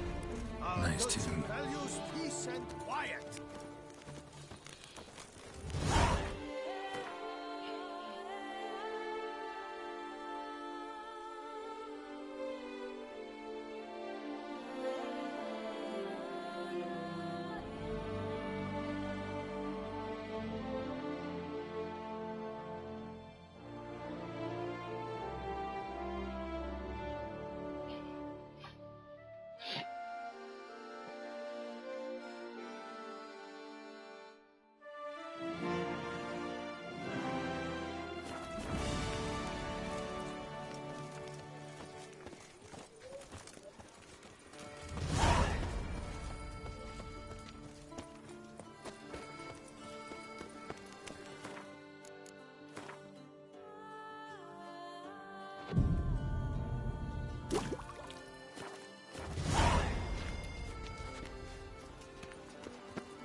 I'm my own master with a bottle.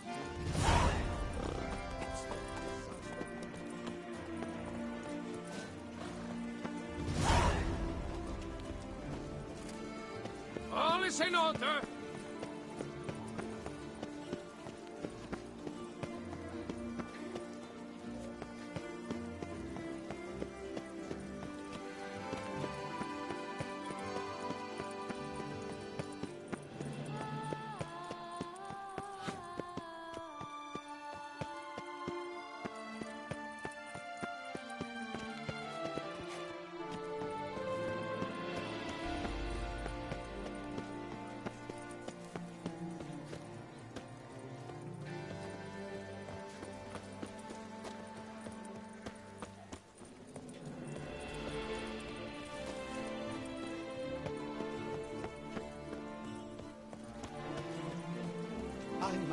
master with a bottle. Bagatelle, where is she?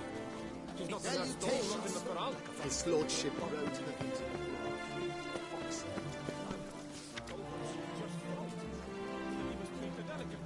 You're a simple messenger. What do you possibly know?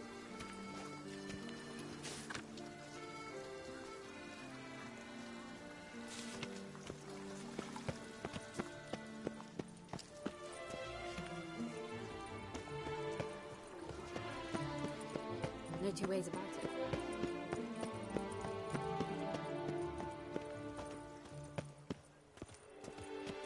Just there. That's the butcher, Blaviken.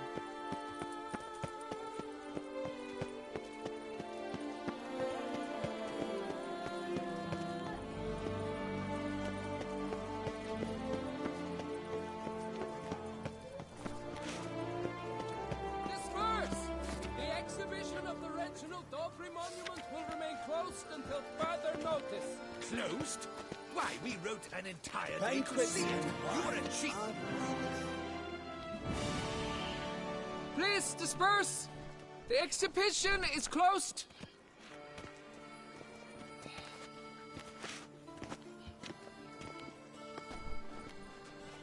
What's this about? Oh, Lapiota, give me strength. I can't bear this, please! I believe I've been clear. No presentation today.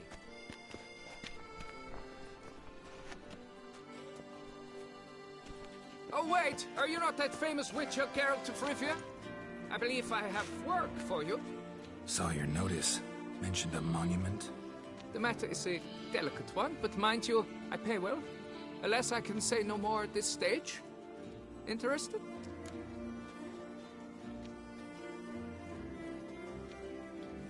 The statue. Just tell me, what's the problem? A picture's worth 1,000 words. More, I dare say. Come with me. I'll show you.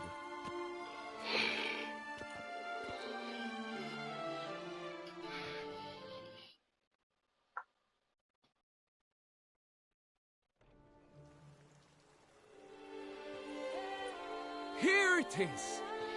Our pride and joy, Reginald Dobry. A giant among lovers. A poking, puncturing swordsman, and atop all that, an unrifled tittler of harps and other organs. So what's wrong with it? How should I put this? It's lost its jewels. Somebody stole the testicles off a statue. No ordinary statue, mind you. The sole monument made using a cast of the great Reginald's own genitals, certified and authenticated. Sprung directly from his loins, they grant all who stroke them unparalleled virility. All who buy a ticket, that is. Thus, you must retrieve those stones.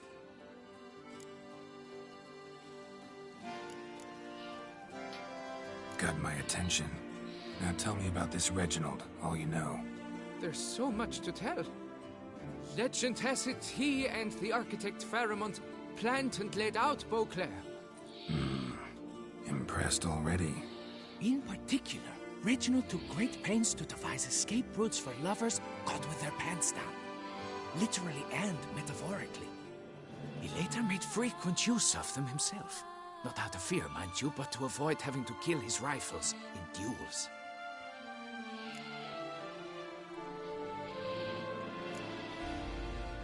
Got any suspects?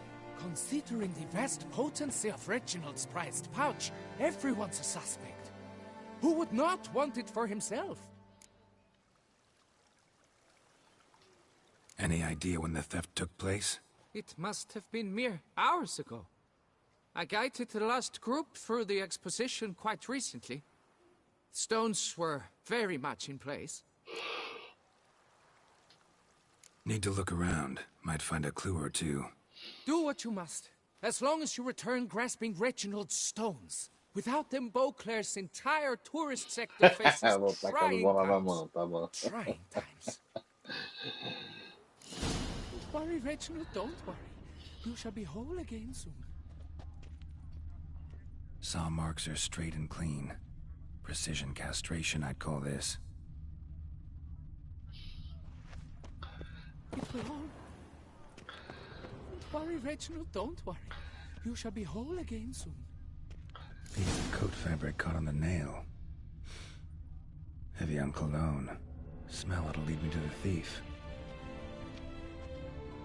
Diamond saw blade. Perpetrator's tool.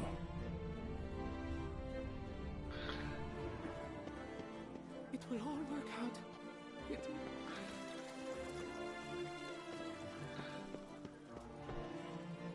Truly, to send a witcher against the beast?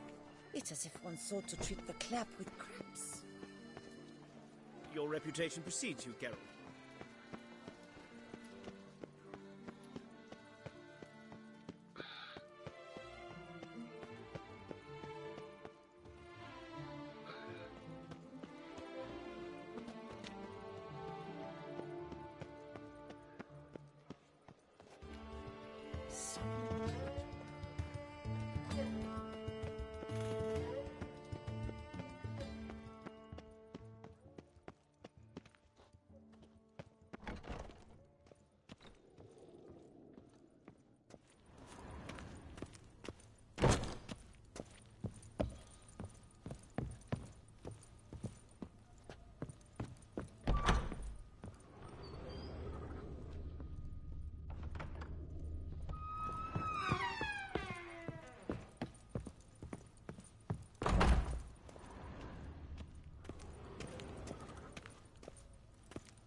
Leads to this door.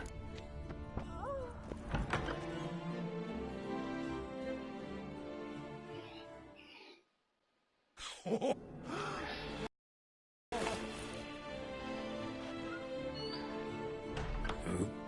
Sorry to interrupt, I guess. This is not what it seems. Word of honor. I tripped, rolled, and tumbled, and landed where she already lay. Series thereof. What? That's not my husband. You mean not your husband? Who are you, and why are you in my home? Out now, or I'll summon the guards.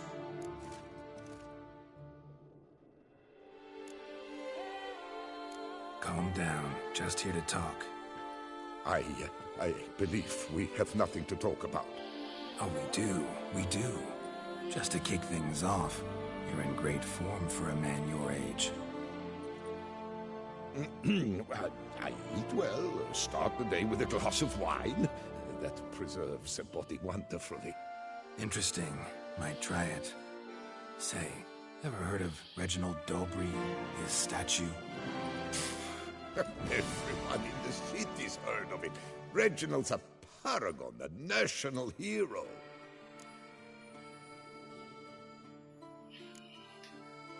That's so. You seem well informed, Hughes. Maybe you know who stole Reginald's testicles. I can explain everything. This... Rosalinda! I know you're in there! You and that fancy pants of yours! Oh no, not him too. This really is not my day. Got you, you rogue! Prepare for a shellacking, scallop! What the laugh's this? Rosalinda! One, I could forgive you, but two at one time! Wait, got nothing to do with this. Take me for a fool? I'll teach you to fish in another man's pond!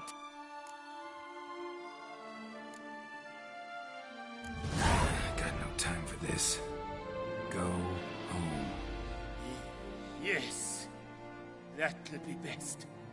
I'm done here.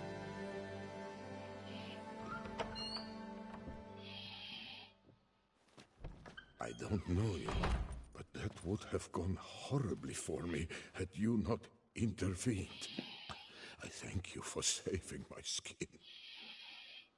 Mm-hmm. So, time to talk. Rosalinda, my dove, please allow us a moment. All right. I admit I stole the stones. And you will never believe it, but they work. Today, Rosalinda and I, well, 3 times and counting. 3 times? Impressive. Isn't it? At my age. That's more than the entire last decade. All the same, you stole those stones and you gotta return them. Listen, perhaps we might strike a deal. Hmm? Let me keep the stones. I'll pay you. Grant me this, I beg you. They've made me young again.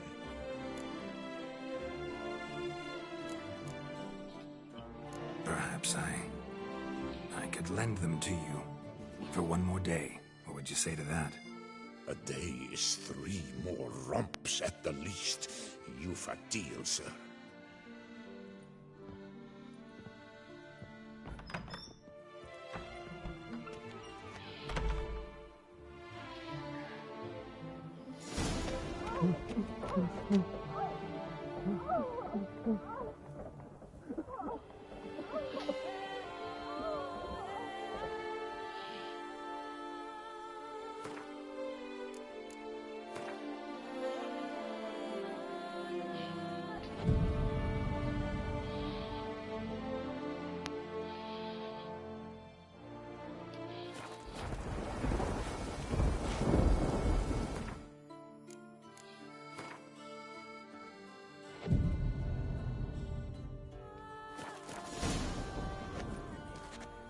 I lent you coin for wine.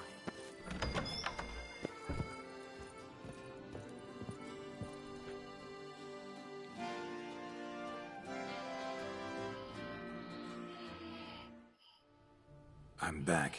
Shh, shh. Not so loud. You wake her. She'll want another go. Wake who? Rosalinda? Louisa, her cousin. She's voracious. Got an inexhaustible appetite. But I'm tapped out. What's it matter that the spirit is willing when the flesh is simply spent? My heart near leapt out of my chest last time.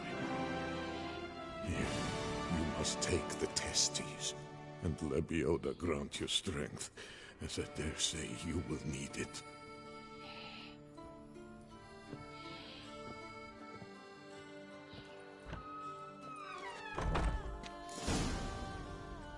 I lent you coin for wine. Ruffian never got 4 fingers. Do you know how he got his name? He was a Koopa, see? Went to cut a barrel staff and cut off his finger instead. You don't say? Long live Toussaint!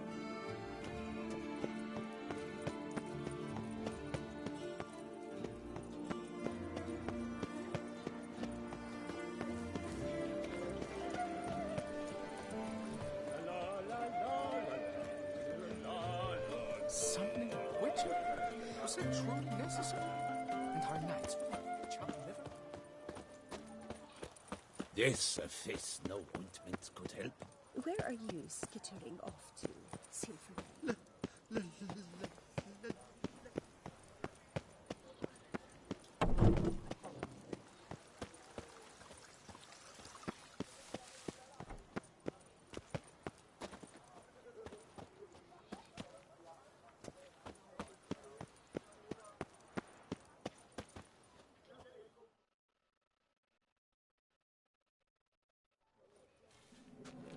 Well, have you recovered Reginald's family jewels?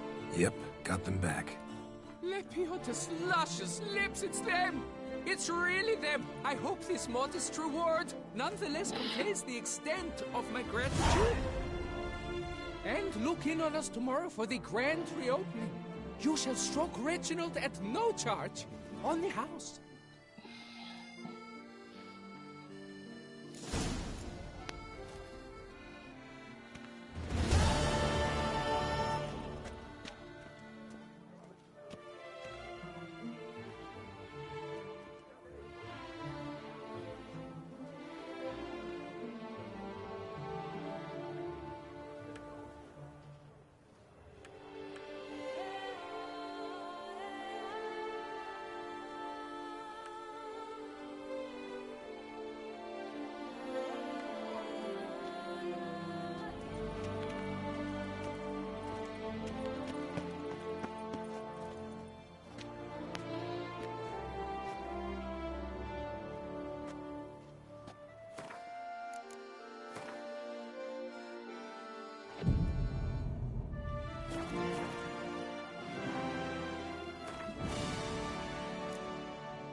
Reginald Aubrey has returned, not to be missed. Take good care of yourself.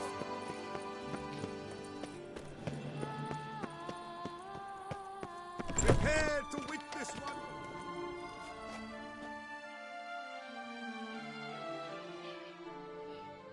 Greetings. A witcher from the School of the Wolf, here in Tucson. Greetings. I'm Lazar Lafargue. Geralt of Rivia. Seem pretty enthused. Got a job for me? Rather. Mind you, it's no monster hunt, but I'm sure you'll be interested all the same. I'm an armorer, see, and I've for years sought diagrams for witcher armor of exceptional quality, Grandmaster level. Heard of them. Never seen any, though. Thought they were lost. Not quite. For I've been lucky enough to learn that their holders came to Tucson. Alas, they then perished, but I know where. I just need a partner to help me retrieve them. If you know where to look, why not get them yourself? No offense, but do I look like a rough-hewn adventurer? Besides, who would serve my clients while I romped about seeking them? No, I'd rather leave it to someone familiar with such matters. Bring me the diagrams, and from them I'll forge for you whatever you fancy.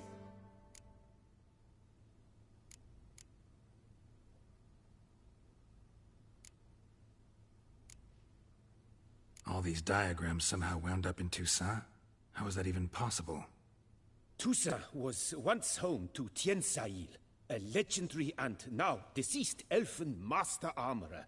Witches from all corners of the world came to him to forge their plate, their mail. Heard about him. Supposed to have been the best. And thus he charged the king's ransom for his work. Witches would take difficult, dangerous work to earn the coin to pay him. Some, alas, met with misfortune, and the diagrams they carried were left to rot with their earthly remains. Got it. Find them, find the diagrams. But how can I know where to look for their remains? As it happens, I learned my trade at Jensai's side. So I heard the stories of the missing witches firsthand. What he told me, well, that is what discouraged me from seeking the diagrams out myself. We must strike a deal. I shall tell you all I know. In return, once you've found the diagrams, you will let me draft a copy.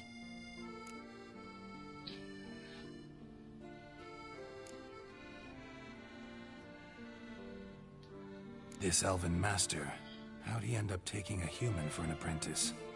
My father forged armor. As a youngster, I helped him, then began forging my own pieces. Master Tiansail saw my work and offered to take me on as his apprentice. Only now, years on, do I realize the honor that was. Alas, my master perished in a massacre later, slain by racists. Though he taught me everything he knew, I did not manage to complete the guild's requirements for Grand Master while he lived. I know I have no equal in the trade. Yet, until I complete Witcher armor of Grandmaster quality, I shall never be certain I've become my teacher's equal. Where do I look for these diagrams? I know of 5 likely fallen witches, each from a different school, of the wolf, griffin, cat, bear, and manticore.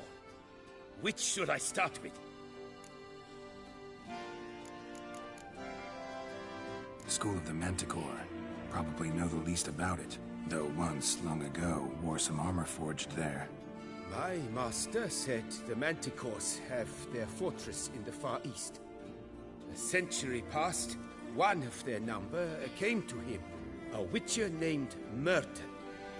He made a poor impression on my master. He stank like a dwarfen still, and quarreled fiercely all the time. Tiansail slammed the door in his face and told him to return when he sobered up. Would conduct no business with a drunk. The witcher, however, failed to return. Folk say he got into a booze-fueled brawl with the ducal guard. He was arrested and sentenced. Bastoy prison, where he was held, well, it's been a ruin for years. Still, you may want to start your search there.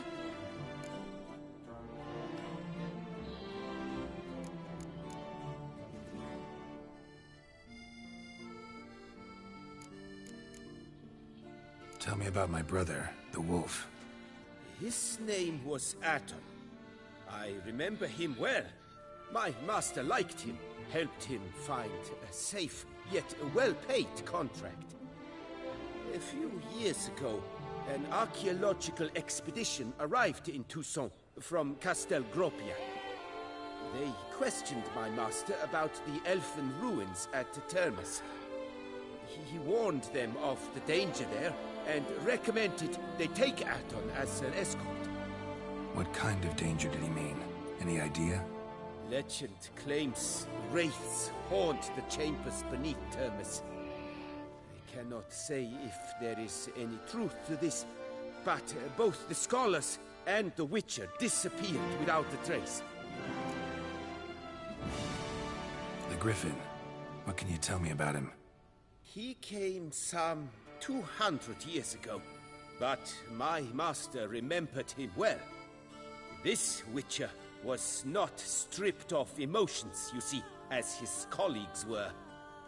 He had taken on a contract at Fort Usa and required better gear. He showed my master his diagrams, paid a deposit, and was never seen again. Apparently he rode off one night from the fort, never to return. Any idea where he went? No. It said he left in a rush, so he may have left something behind. Only ruins remain of Fort Usa, but you may wish to search them. Let's talk about the cat. A year ago, Bartolome Delaunay, the ducal armorer, asked me to confirm the authenticity of a Witcher diagram he had received by messenger. You see, at the time he was working on new armor for the ducal guard. A Witcher from the School of the Cat offered to sell him diagrams for a full set of gear. The diagrams would have been helpful indeed. The diagram you saw, was it really a Witcher diagram? Beyond any doubt. It's a shame Delaunay didn't let me draft a copy. He was quite shaken up, afraid the Witcher might simply kill him and take his coin. Possibly a well-founded fear. Soon after, Delaunay disappeared without a trace.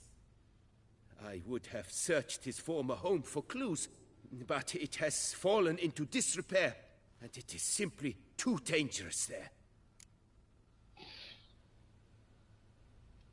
Tell me more about the bear, can you? He appeared shortly after Master Tiensail took me on as his apprentice.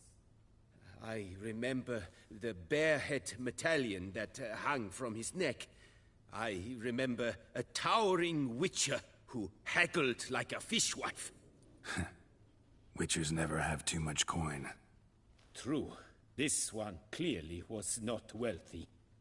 But he pledged to bring us coin after he completed a contract at the Tufo vineyard, where a building had just collapsed. Time passed. The bear never showed, and my master sent me to the Tufo estate. As it turned out, the Witcher had indeed accepted a job. Yet that was all they heard of him, and that is all I know.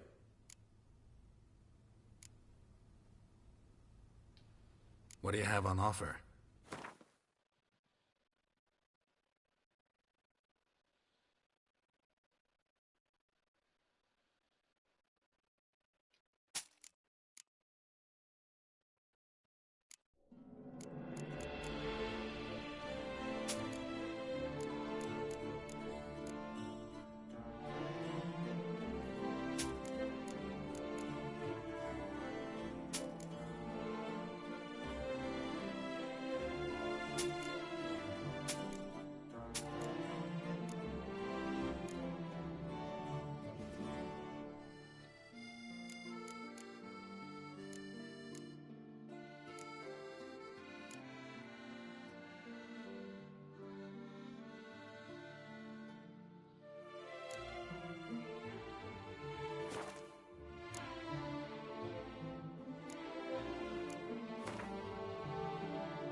Farewell. Good luck on the path.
Greetings. I hope your search goes well. Would you craft something for me? Of course.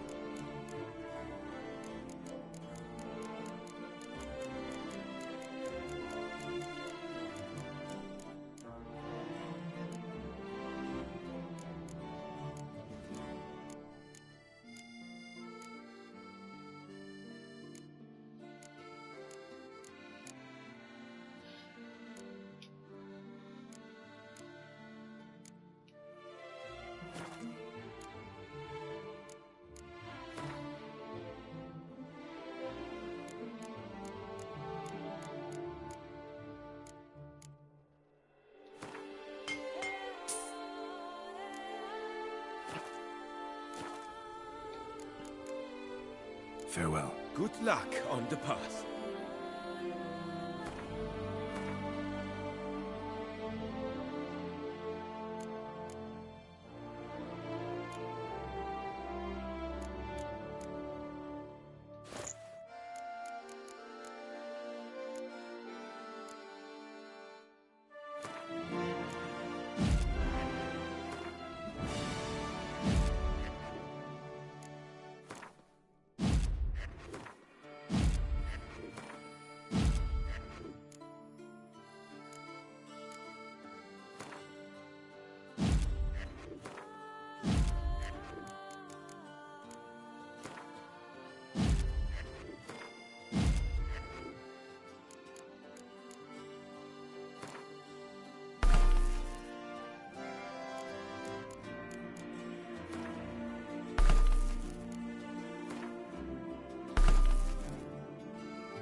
For the ladies, for the gentlemen, northern fashions to suit the southern style.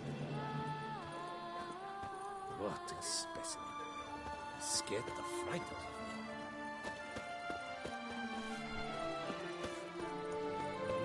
of me. Another murder by the horrid beast, Milton.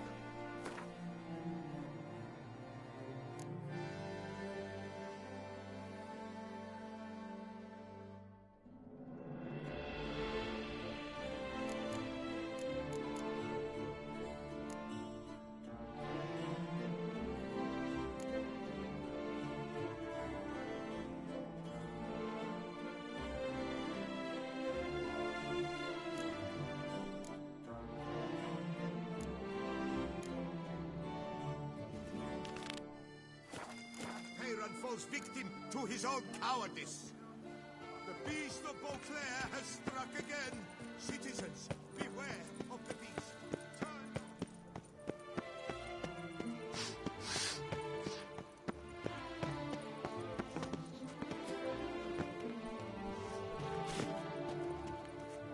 Oh!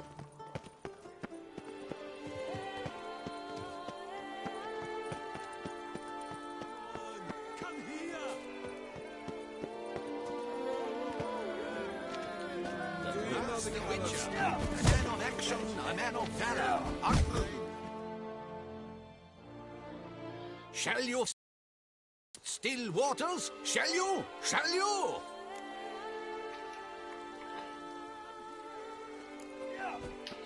Like to know who I'm punching. This knight won't reveal his name or face, won't say anything at all, not a word. Rein in your curiosity, sir. A knightly vow is no idle promise. Still waters shall conceal both face and crest until such time as one defeats him. So, will you fight or not?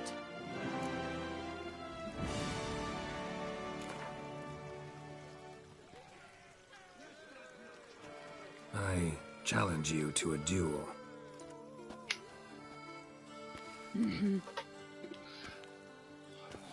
Noble lords and virtuous ladies, another fight is soon to begin.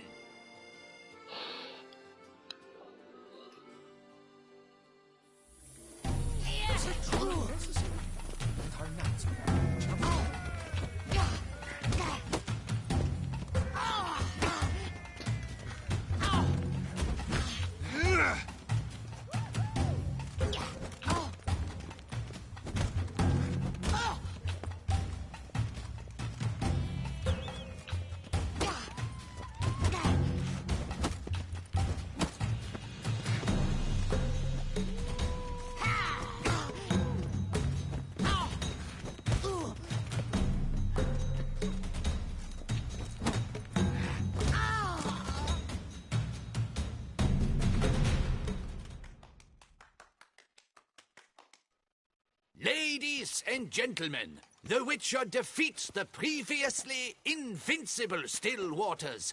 And what about it was? Freed of his vow, the knight can now show his face. Your blows are strong and true. My congratulations. Thanks. Have you naught to add? I'm a woman. No wry remarks? What for? It's the 13th century. Nothing peculiar about it. Women own taverns, run farms, and fight. Will you not claim there was no honor in fighting a wench? No. I'd expect to hear that from someone who was afraid to lose to a woman. You've Colossus and Mancomb left to face. With that duo defeated, you can seek out the Maestro. Look for Colossus in the largest courtyard you can find in San Sebastian. While Mancomb you will find wandering about the docks south of Oakville. You gave me the hiccups! Summoning a Witcher? Was that truly necessary? Or not? You stand no chance against us.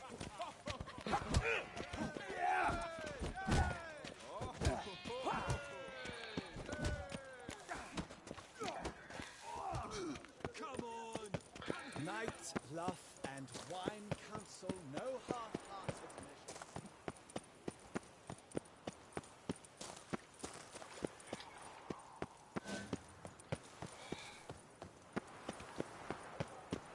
Lepiota. Well, sure, go on. Drink up while you're young, Colin.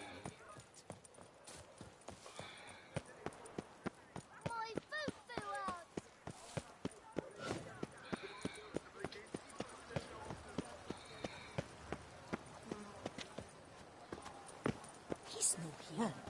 That's the Butcher of Blaviken. Yes, likely drunk in the gutter again.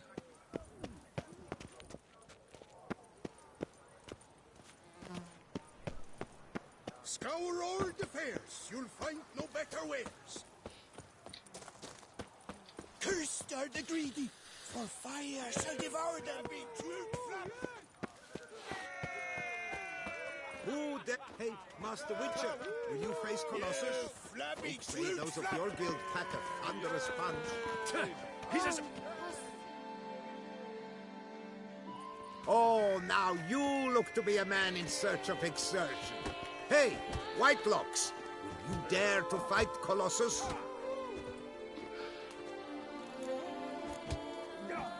Colossus. Interesting as monikers go. Or is that what his mother called him out of the womb, too? Why would she not have? Colossus. It rings out with pride and passion. So, will you fight?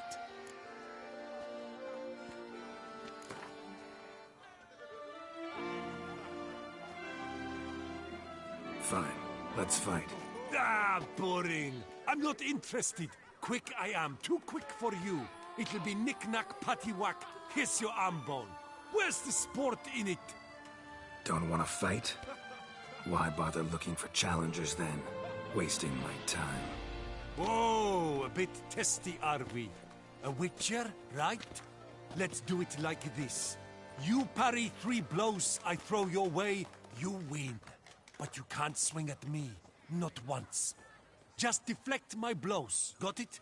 Catch 3 of them, and I'll toss you double your wager. Feeling that generous? No, I just know you can't do it. No one's ever done it. Too fast, see? So, willing to try for 3 blocks? Fine. Doubt I'll have any trouble deflecting a few blows. That I get. At long last, one with a sportsman's soul. Now, listen.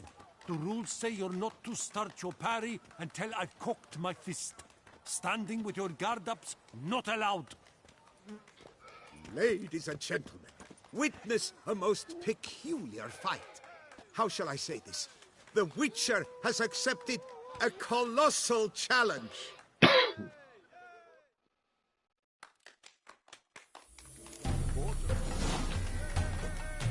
Look, you old goose! Too quick for you, huh?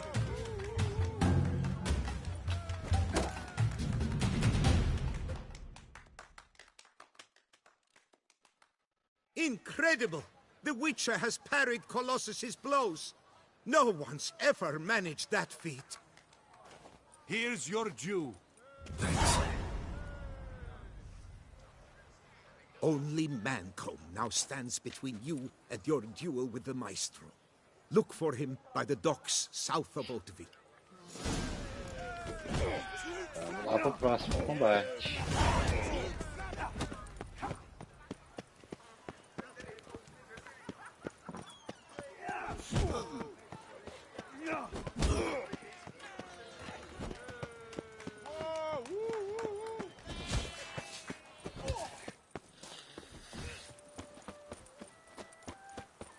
Was Beklepiota? Man's root for lust is the coin of all.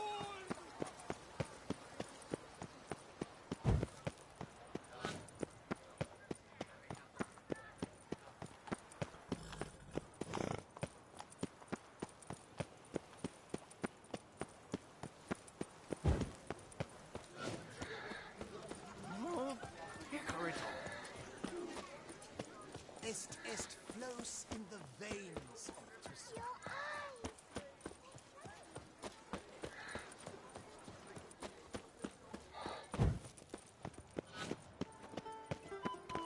Never you lie. The air here is such that one is never high.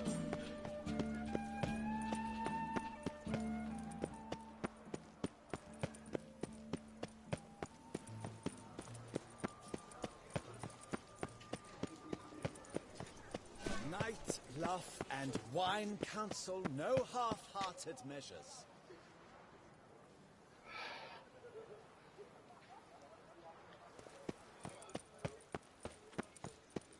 Halt!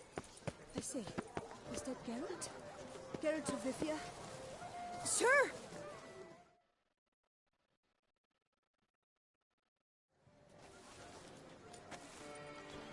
My eyes were not deceived. Yet so far south. You, sir, of all folk in all your fame.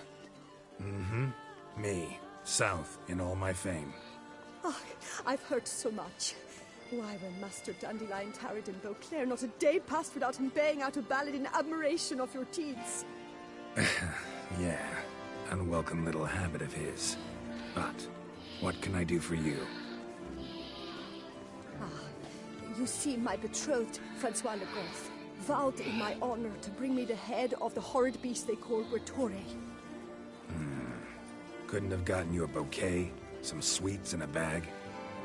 Witcher, sir, you jest. A love most true demands proof through heroic deeds dedicated to the heart's captor. But alas, Francois has been gone a fortnight. Thus I must plead with you to see what's become of him. Could you? Would you?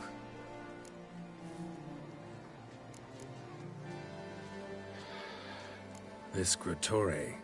Know anything else about it, mademoiselle? Judging by the name, guessing it lives in a cave. Yes, from which it prowls when hungry. By night, when all are asleep, it creeps into villages. Then, of a sudden, breaks open shutters, reaches inside and snatches babes from their cradles so quickly they've not the time to yelp. Nocturnal, long prehensile arms, intelligent. Francois claimed he would cut the filth down in a snap, but he's been gone so long. Will you help, sir? I cannot sleep. I fear this worrying will be the death of me.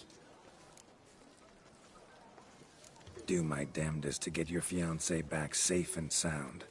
Just, mind telling me where to look for him? I forget you come from afar and do not know our land. They say Gratuitas has its lair in the caves at the foot of the Gorgon Hills. That close to the city? Telling me no bold souls have ventured out to defeat the beast? Quite the contrary. Plenty have, but none's returned. My concern is well-founded. I see. All right. High time I set off. I was to get a new clock. Don't you letter. I had an appointment and all. Jaw-dropping Mancomb awaits a challenger. His tongue as devastating as his fist. Witcher, surely you... Do you wish to jump in? Considering it. So you're not surprised. Consider this as well. Here, intellect counts as much as strength. You see, Mancomb is no ordinary fighter. Mancomb? First I've ever encountered that name. One should never judge an opponent by his name. Master Mancomb is a saddler, though a valiant one at that. His blows are as fierce as his riposts are sharp.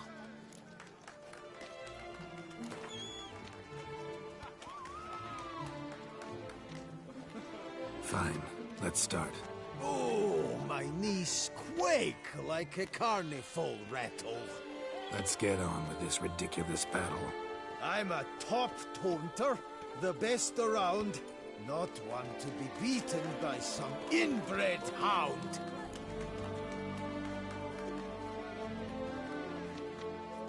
Your taunts? I've heard dogs retch things more profound. Hear how pathetic and stupid you sound. Well, how then is this for a clever tongue twister? You're a bum-botching, blackened, bile-filled blister.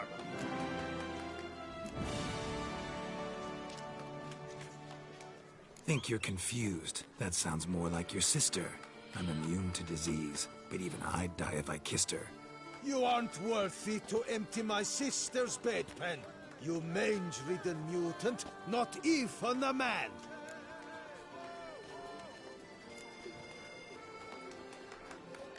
Now I know how you do it. Just annoy your opponents to death. Let's end this pitiful farce. You, Witcher, are the dullest man alive. Put up your guard. Finally.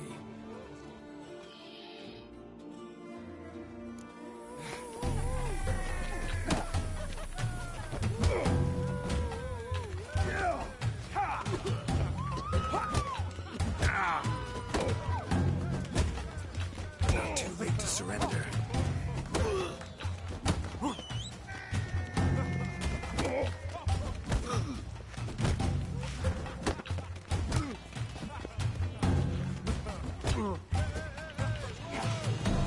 Shit.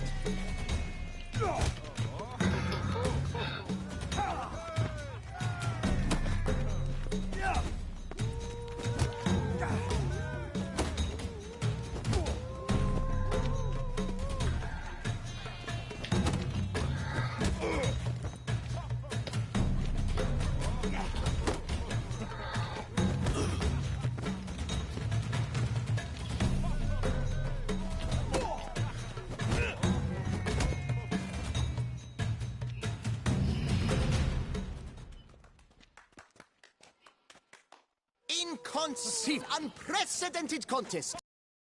Though walloped in the battle of wits, the Witcher still managed to beat Mancomb. Literally. We've never seen this before. Thus, you've gained the right to challenge the Maestro. Look for him at the docks, and congratulations. I'm impressed. Thanks.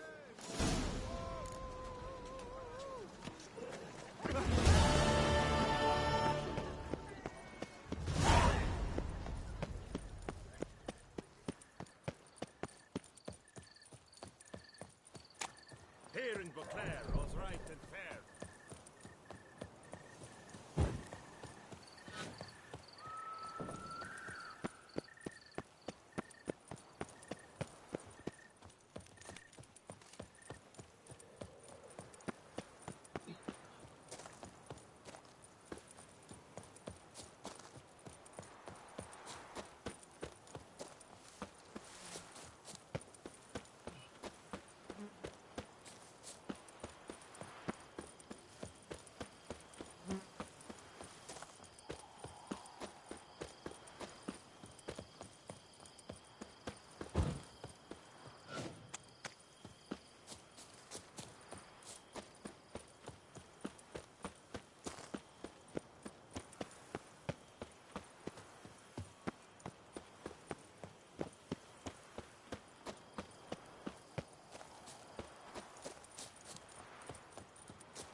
can't pull one over on me, Witcher. I can see you're a kid.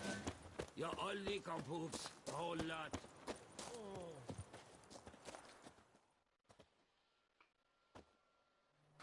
What are you selling exactly? Top quality dyes. Guaranteed to produce intense colors that never bleed. None for me, thanks. What do you mean? Even the best warrior must look kempt, care for his appearance. For example, he might favor bright colors, to stand out from the crowd. Or dark, to slip unseen through his lover's window by night. Usually focus on armor's other attributes. Color's not so important. But I guess there's some sense to what you say. There certainly is. Please, peruse and purchase. You shall not be disappointed. Dyeing clothes a popular service around here? Never come across something like this before. For in the north, all is grey, drab and muted. Quite the opposite to Toussaint. Here, look around and you will see the green of verdant hills, the deep blue of the lake, and the blood red of wine. It's no wonder we love her dyes. A lady will change the color of her dress to match her mood. To green when she is jealous, to yellow when she wishes to radiate joy. A knight, in turn, might, with color, signal the nature of his vow. White to show he's made a vow of chastity, for instance. Need to stop introducing myself as the White Wolf, then. Fine, show me what you got.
Gotta go.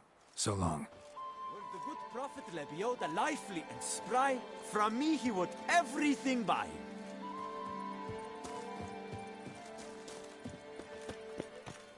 Keep calm. Start no brawls.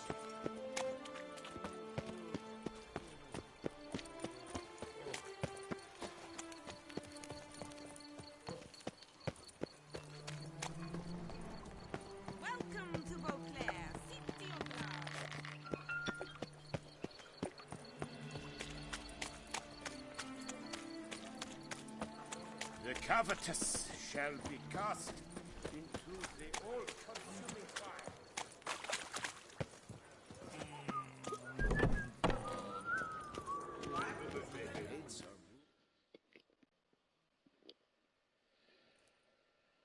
Step into my parlor, my good sir. What brings you to Toussaint? Tell me. Let's call it business. Ah, then. A professional journey. Nothing but work, tension, unfamiliar beds. One needs a way to relax at times. Perhaps my girls could help you.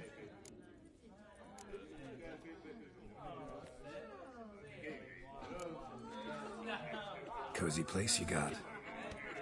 I'm pleased you noticed.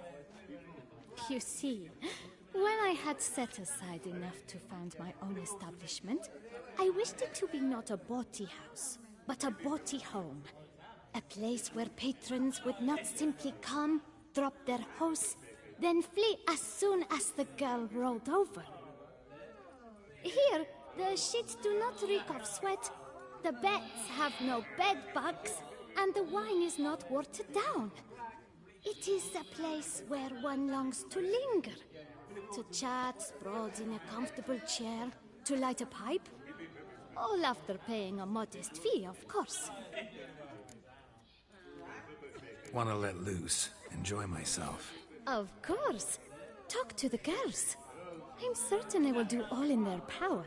And it's quite a lot, believe you me. That Witcher's rather handsome. Wine. Sunlight captured in a bottle. Any takers? Last call, then I head home. Quite the bottom, quite the bosom.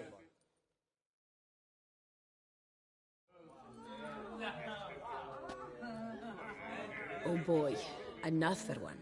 What's that? Another what? Did Madame Isabel mention role-playing costs extra? If you wish to play at being a witcher, then... Misunderstanding, I'm afraid. I am a witcher. Of course. The eyes. I should have noticed. Forgive me, master. Come into my alcove, and I shall more than make up for my error there. The, playing at being a witcher thing. What's that about? Ah, it's the latest rage. A trick will come, dressed in a studded jacket, 2 swords on his back, and ask me to play a succubus or a siren. Then he'll say he has a contract, but his codex says he cannot harm a thinking being. So perhaps we can make a deal. Once it's over, he demands some kind of cart. I've no notion how it started. They probably took the idea from one of those silly ballads. Got a strong suspicion who the author might be. Let's go upstairs. Come. Dandelion aprontando de novo.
Where are you skittering off to, Silver Lane?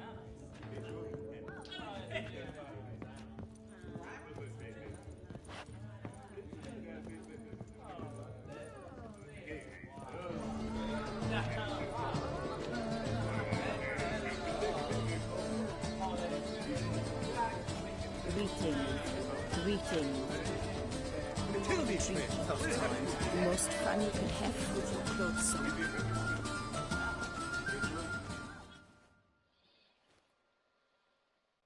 Oh, you're pretty. Get paid to say that. I get paid to plow. Compliments I give only when the urge strikes me. So, willing to show me if your birthday suit is equally becoming?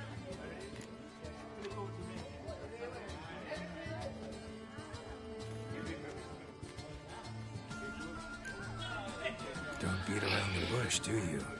I dislike pretending to be someone I am not. All the sighs, fainting, fluttering eyelashes, it's just not me. I operate on the assumption that if a man seeks coyness, he does not go to a brothel. Right about that. Definitely had something else in mind. Then come and show me. Let's go somewhere secluded.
Long live her grace!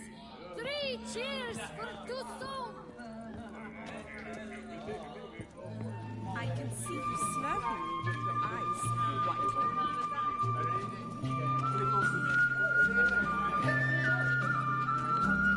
Drunk, so easy. But Richard's rather handsome. Would you squeeze my clasp?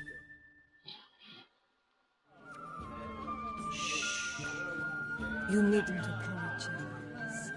You needn't worry about a thing. You've come to enjoy some pleasant moments. To rest. To relax. Let me help you do just that. Tell me a bit about yourself. My name is Madeline. I like to walk barefoot in the grass, read by candlelight, and drink young wine straight from the bottle. You're sweet. Don't let appearances fool you.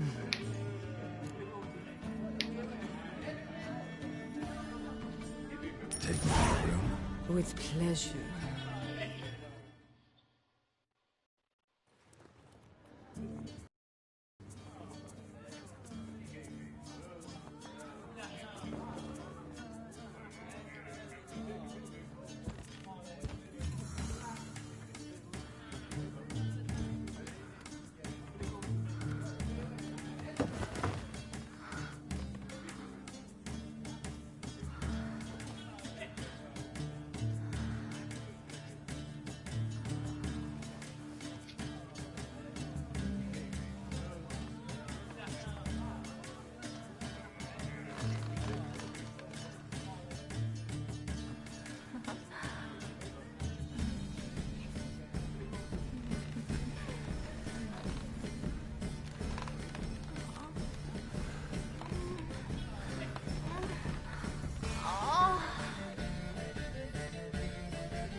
Come on.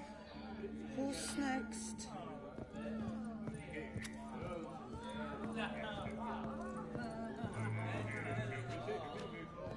My eyes are up here, stranger. What's new, Silverlocks? Looking for And diversion? you drool like a boar sniffing juniper cones. Oh, Lepiota's lips. My lips. Drinking. The most fun you can have with your clothes on. Such style, such craft. That Witcher's rather Welcome, welcome. So good to have you back. Interested in the unusual. Got a special request. Just need to keep this between you and me. You know well I shouldn't. Hey, who cares? How might I help? Gwent, you play?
Sending the poor fool straight into a trap. And you will.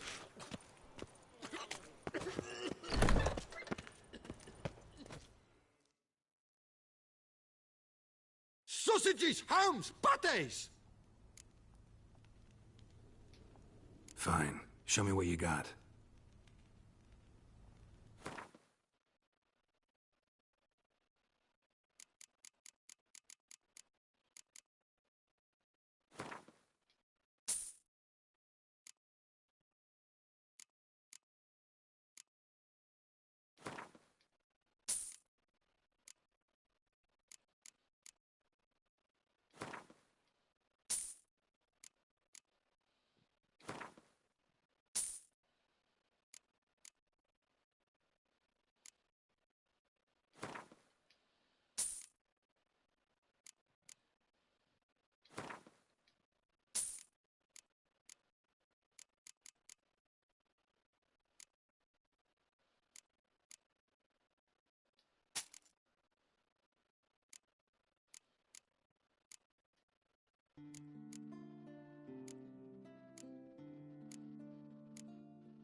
Know you're busy, but you up for a round of Gwent?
undoubtedly virtuous knights. Hammered each other over a dockside hole. Learn some Apparently, bleating they argued culture, who would go Greylock. first. And You're in you Tucson. believe that? What's I wish new, you mon health, ami? glory, honor. Well, hey there. Hello. Oh, a witcher. For mincemeat.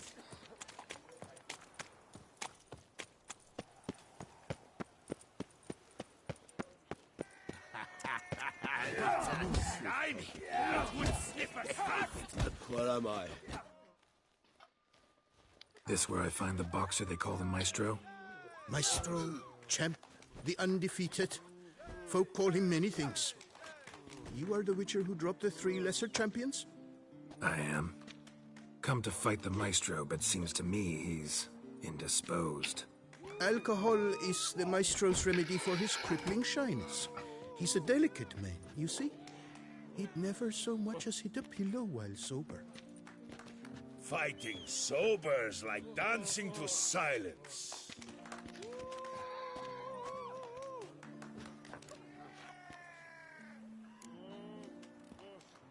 Forget fighting. Sure you can stand? You're blind drunk. Not your bum-bopping business. Ah, you cheat, you chat, while my vodka's gone flat. Will you fight, yay or nay? Let's go. I challenge you. Hold on. Whoa. I'm a man of principle. I keep to a code. I don't tinkle where I eat, and I don't fight folk who don't drink. Meaning? Meaning you're to drink, or hey diddle diddle out of here.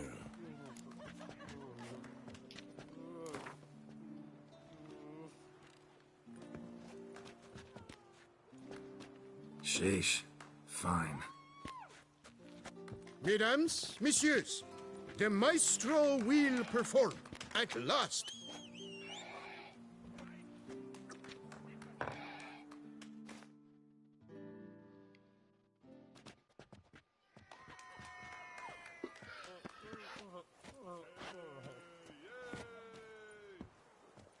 Let's do this.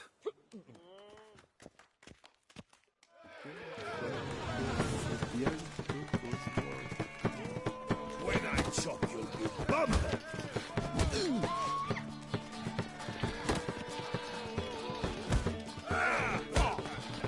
And the riposte, yes. Ah!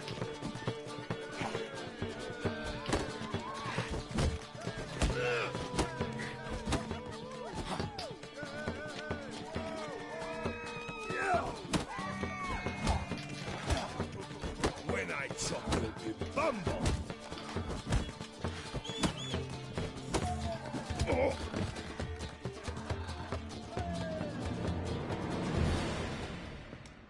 Ah, scab. You beat me. It's not happened in years. Your fists, they're glorious. Thanks. I'm gobsmacked, I am.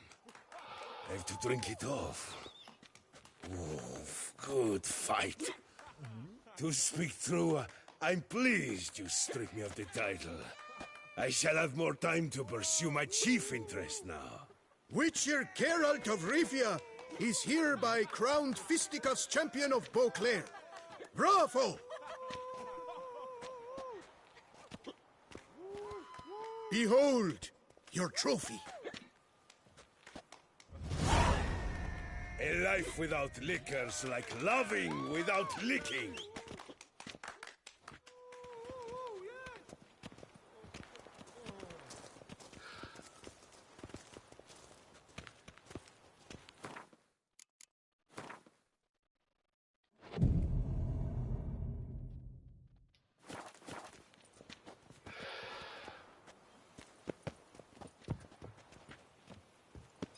Here's some free advice, Witchman.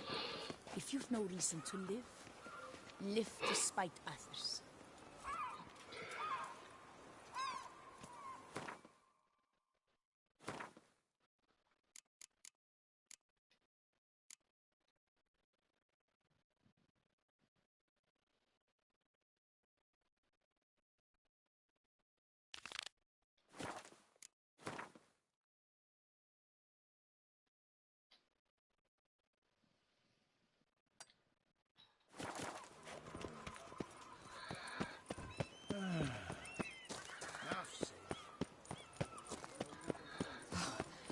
Her man will never be sober.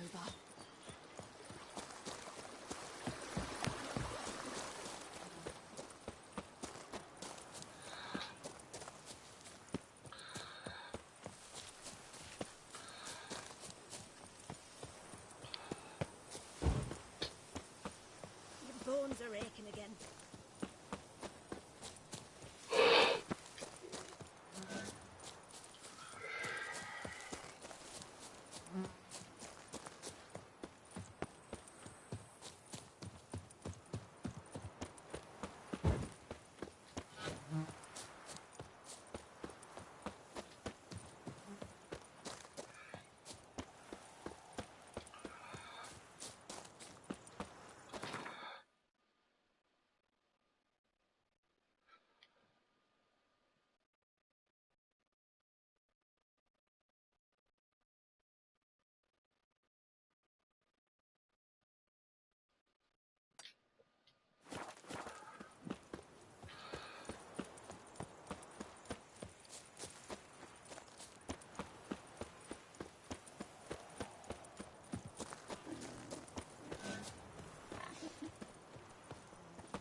needs an escort.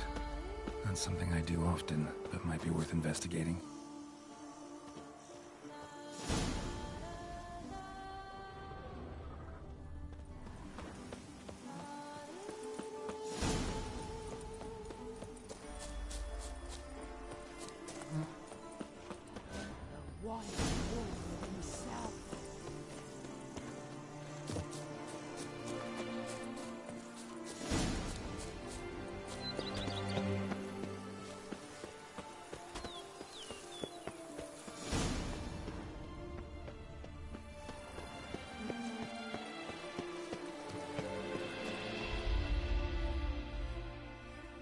Welcome, I am Barnabas Basil Fauti. By order of the Duchess, I shall serve you as Major Domo of Corfu Bianca. I previously served with distinction at the Nibli family manor and in Nazaire with Admiral Rompali, who, as you are certain to know, is an extraordinarily demanding gentleman. Whoa, Barnabas Basil. One thing you ought to know. I'm not your typical landed gentleman. Truth be told, this is the first real property I've ever owned. Oh, in that case, you must leave it all to me. I shall organize, see to everything, and whip the house into order. I dare say this place will soon be the most prosperous vineyard around. Great. Can already see I'm in good hands. Vineyard comes across as a place with a rich history. Know who owned it before me? Baron Rossel, who went bankrupt, forcing him to sell the estate to the Duchess. The Baron, in turn, had purchased it from Monsieur Bolius of the Headsman, a truly colorful man of Ketweni origin. He was actually a headsman? No, not him, but his great-great-great-great-grandfather. Indeed. Apparently, he was a common cut-purse who somehow secured for himself the post of ducal headsman in Beauclair. Went about his work with an exceptional penchant. They say he chopped off more heads than there are grapevines in the ducal vineyards. He never hesitated, not once. Never sliced unevenly, never botched a job. For his exemplary service, the Duke granted him a title and this estate. Monsieur Bolius, on the other hand, was an engineer in his younger years. Once retired, he settled here and took to producing wine. Sadly, misfortune struck, and he lost his sense first of smell, then of taste. Additionally, he could not drink alcohol. His medic forbade it. Shame that. He gave up making wine? Not at all. He made even more of it. Began throwing wild balls to which he'd invite friends from far and wide in order to treat them to his wine and delight in the fact that at least someone could enjoy it. It's the sort of man he was, Monsieur Bolius.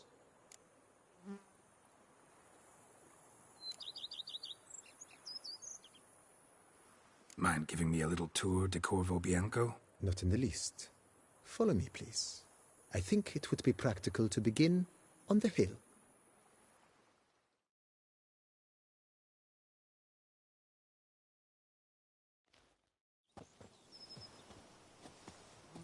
Behold, sir, your estate in all its splendor.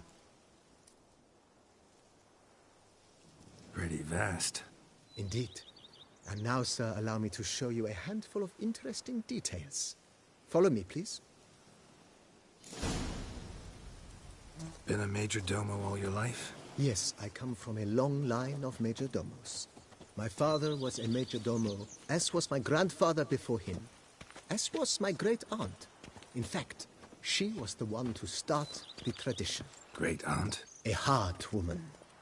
It is said that already as a child, she knew where she was going, and went there. When she arrived in Beauclair, she signed on as a chambermaid at one of the vineyards, then slowly worked her way up to Major Domo. She dragged the rest of the family up the same path.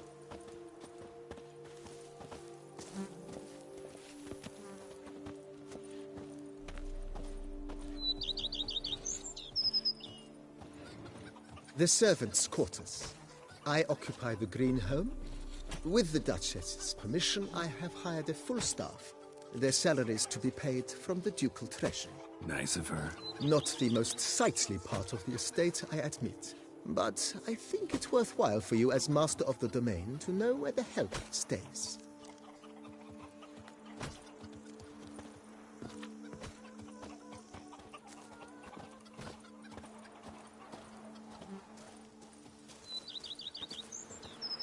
Baron Rossel ordered the vines in this part of the estate uprooted and olive groves planted in their place.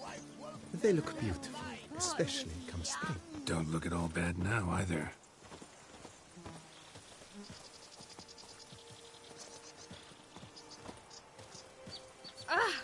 Down below lies your vineyard, where we grow a strain of Carfanere, one of the world's oldest. Aged in oak barrels, it provides for an exquisite wine with distinct blackberry, wild cherry, plum, and cinnamon notes. Marvelous. Have to try it one of these days.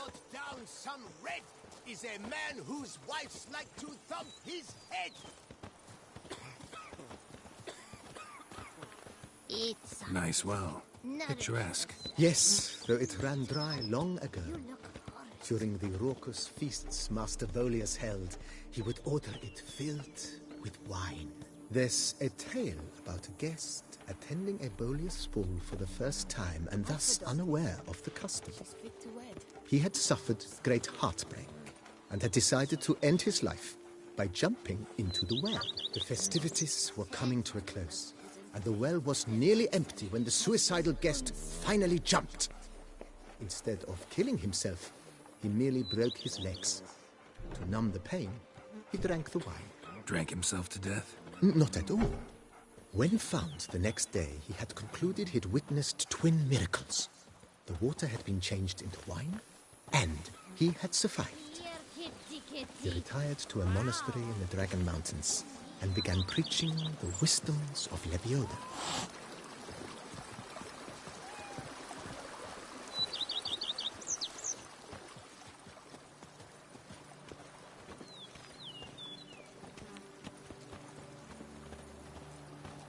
Monsieur Bolius' wife Nina kept a garden here. A supremely lovely place it was. Bit neglected now. I agree. Yet nothing stands in the way of restoring it to its former glory, and once again planting it with herbs and other vegetation.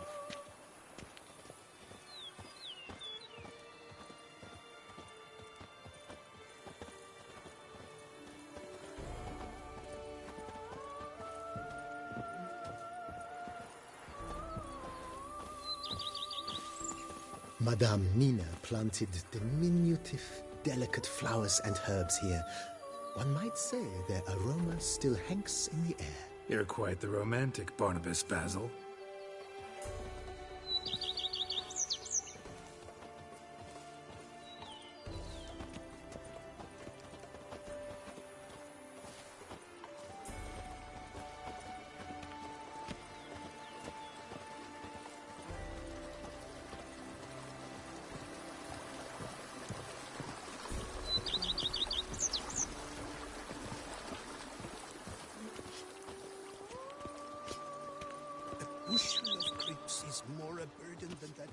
This served as an additional wine cellar in years of plentiful harvests. Bit of work and it'll make a fine stable for Roach.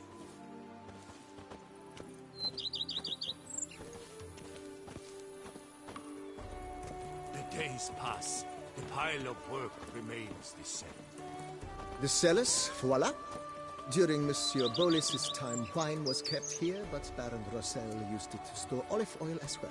I took the liberty of cleaning up the mess, which I made while fighting the Bruxa. Thanks, Barnabas Basil. Appreciate it.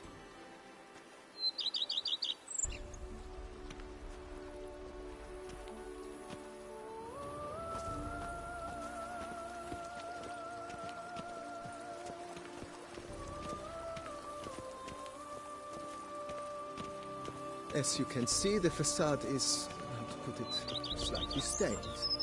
But one cannot deny it, a certain subtle southern charm. True, though it could use a bit of subtle paint.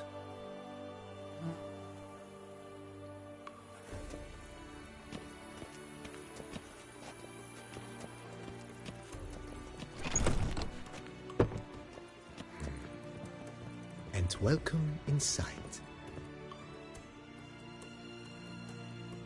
On the left is the master bedroom. On the right, the dining hall and kitchen. Upstairs, you shall find the guest room, currently used for storage. Not a bad idea. At the moment, the house is only minimally furnished. Yet I believe we will, together, devise some innovative arrangements. A few paintings, for instance, would breathe new life into the abode immediately. With that, sir, you've seen the full lay of the land. Corfo Bianco is a beautiful estate. Though one must admit, time has taken its toll. Forgive me for being forward, but if you were to choose to invest a small sum towards its beautification, consider me at your service on the matter. Think I'll take you up on that. Be sure to come and see you if I decide to do any remodeling. Mentioned the place could stand to be spruced up. Oh, most decidedly, sir. The question is where you would like to begin this rejuvenation. Been thinking about the outer walls. Maybe a fresh coat of paint or some patching. If I might dare to make a suggestion, why not start with a general renovation? I once oversaw such work at Admiral Rompelli's summer residence. The effects were simply breathtaking. Not only did the residence positively sparkle afterwards, but we also made room to display the Admiral's armor and weapons, of which he was a passionate collector. It's in your hands then. Make the place shine. I shall get to work immediately. Within a day's passing, I shall have sent for the crew which rebuffed the Admiral's residence. They are the finest specialists around. Highly skilled at what they do, it shall not take them too long, I wager. 2 days after they begin, your eyes will behold your residence in its refurbished, rejuvenated, beautified state. Is there anything else you require, sir? Got these spacious grounds. But maybe it's time to make them more... useful. Oh, yes. We certainly should. The way I see things, given your trade, sir, you would be wise to put in a grindstone and an armorer's table. A good way to start things off, don't you think?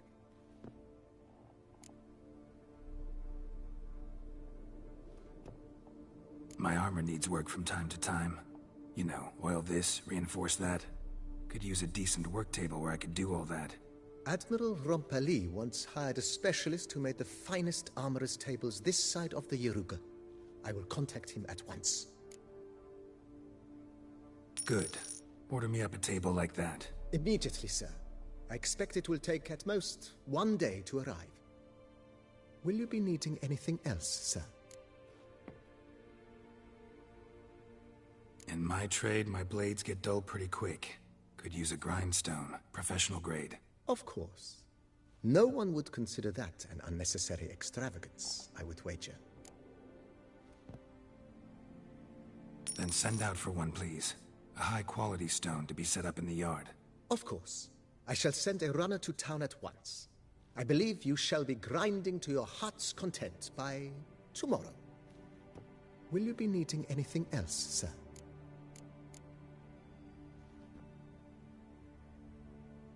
Know what? Changed my mind. Not in the mood to talk about redecoration today. But I wanted to ask you something else.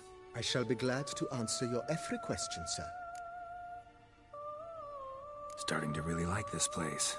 Maybe we should keep going, refurbish some more. What do you think, BB? I agree. Yet I would urge you to hold off on further construction until the ongoing work is done. Juggling can be a challenging art. It's best not to undertake too much at once.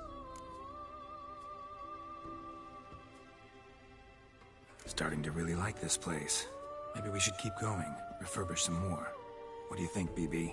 I agree. Yet I would urge you to hold off on further construction until... Thanks. Gotta get back to my business now. See you soon.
renovations coming on, Abyss Basil?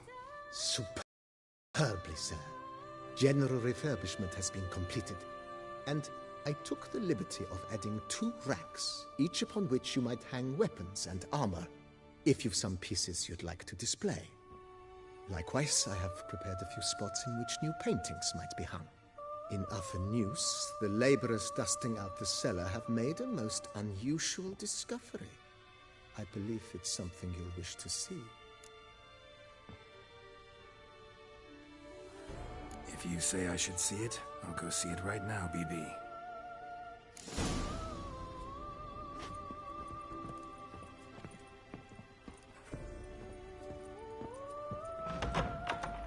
If they would just get to work as the type to done something.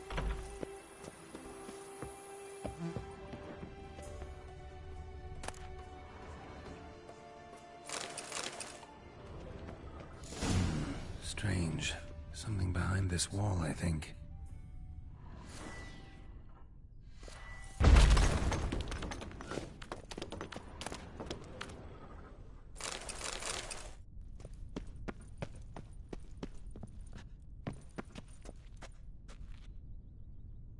Laboratory. Must have been an alchemist at one time.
BB, know anything about the laboratory in the cellar?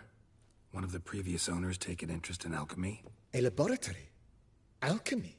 I know nothing of it. But I understand that to a witcher this must be a very intriguing find.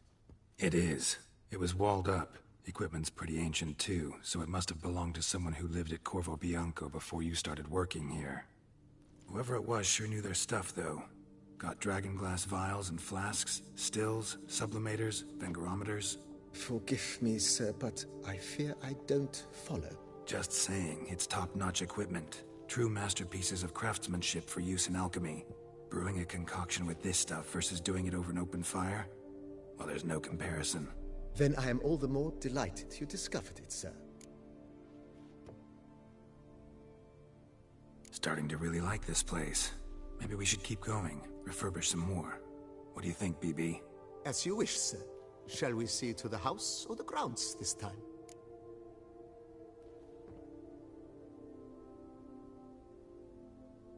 Feels like by investing a bit of coin, I could make the house more functional. Indeed, momentum is best maintained once established. Now that we've finished the general renovations, you might begin to consider such things as a new bed, or additional armor stands, or weapon racks. Also, some new furnishings and a fresh coat of paint on the walls would do much to improve the guest quarters. Thinking about buying a comfortable bed. Always wanted one. Excellent idea. In your profession, rest is supremely important. But say the word, and I shall order you a bed from the carpenters who craft comfort for the court. Great. Order me a fine bed, please. Think I deserve one at my age. True indeed, true indeed. I shall send a runner at once. The bet will be in place by this time tomorrow. Is there anything else you require, sir? Could use another weapon rack.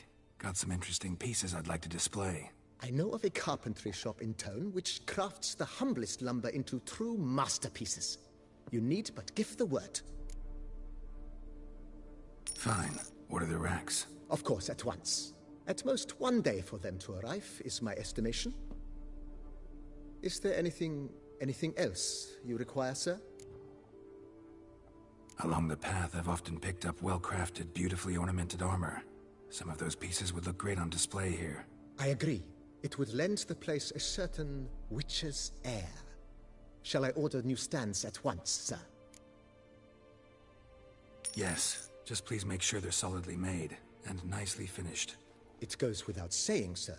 There is nothing worse than splendid armor upon a subpar stand. By this time tomorrow, they shall be ready to display your finest finds. Is there anything else you require, sir? Was wondering about the guest room. Not that I'm expecting company, but... Oh, but that is immaterial. All self-respecting homes should boast a comfortable guest room. What if someone were to drop by unannounced?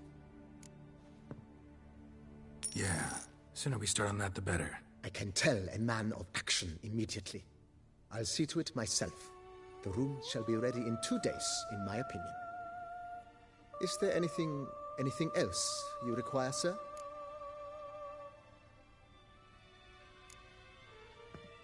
Starting to get into this whole renovating thing. There must be other things we can improve. What a splendidly wise idea. Now that the general refurbishment is done, why not see to the grounds? Perhaps renovate the stables, or return Madame Bolis's garden to its former verdancy? You know Roach, my horse? Well, we've been through a lot together. And since I finally got a decent place to stay, I think she deserves one too. Oh, a sturdy stable testifies to a most honorable owner. Just say the word, and I'll have them start working on it at once. My Roach deserves the best. Have them refurbish the stables. I shall get to work at once. Yet finding workmen and completing construction takes time, though likely no more than 2 days. Will you be needing anything else, sir? So, sometimes I have to brew a potion, but I can't find the herbs I need growing anywhere nearby. Well, you're in luck, sir. The flower garden, once kept by Madame Nina, Monsieur Bolis's wife, seems the ideal place to cultivate herbs. In fact, it's roomy enough to plant shrubbery. Good idea, Barnabas Basil. Herbs there will save me hours of painstaking searching and harvesting. The idea is yours, sir. I am but the humble executor of your will. I believe we shall have sown the first seeds in 2 days' time.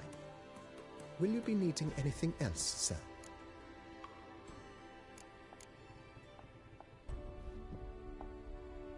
Know what? Changed my mind. Not in the mood to talk about redecoration today. But I wanted to ask you something else. I shall be glad to answer your every question, sir. Ever play Gwent, BB? Funny you should ask, sir. I was quite adept in my younger years, but that was so long ago. I fear I've limited my interest to collecting now. Managed to assemble quite the set of decks. Huh, sounds interesting. Mind showing me what you got? Not at all, sir, but only in action. A round or two, perhaps? May the best man win. Do you wish to play against any particular faction, sir?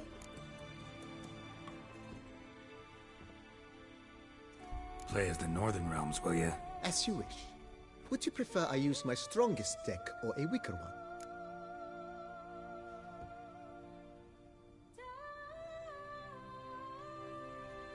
Feeling lucky today. Use your strongest. At your service, sir. Well then, let us play.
congratulate you on your victory. Continue playing.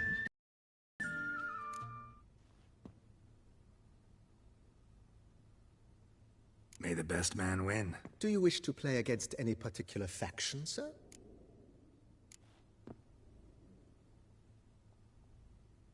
Yeah, you be Nilfgaard. As you wish. Would you prefer I use my strongest deck or a weaker one? Feeling lucky today.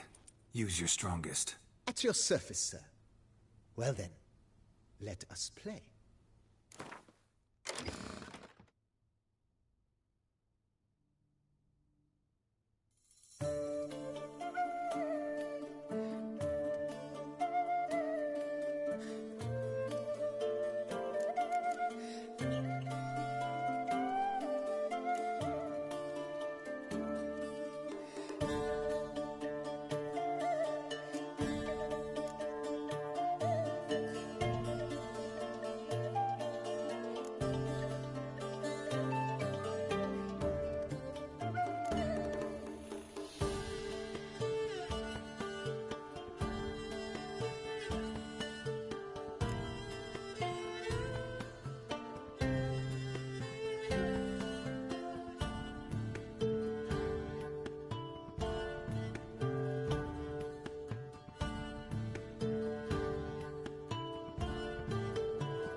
this time I won. Would you be interested in a rematch, sir?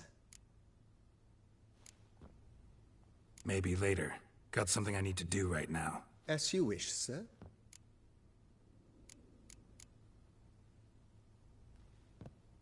Thanks.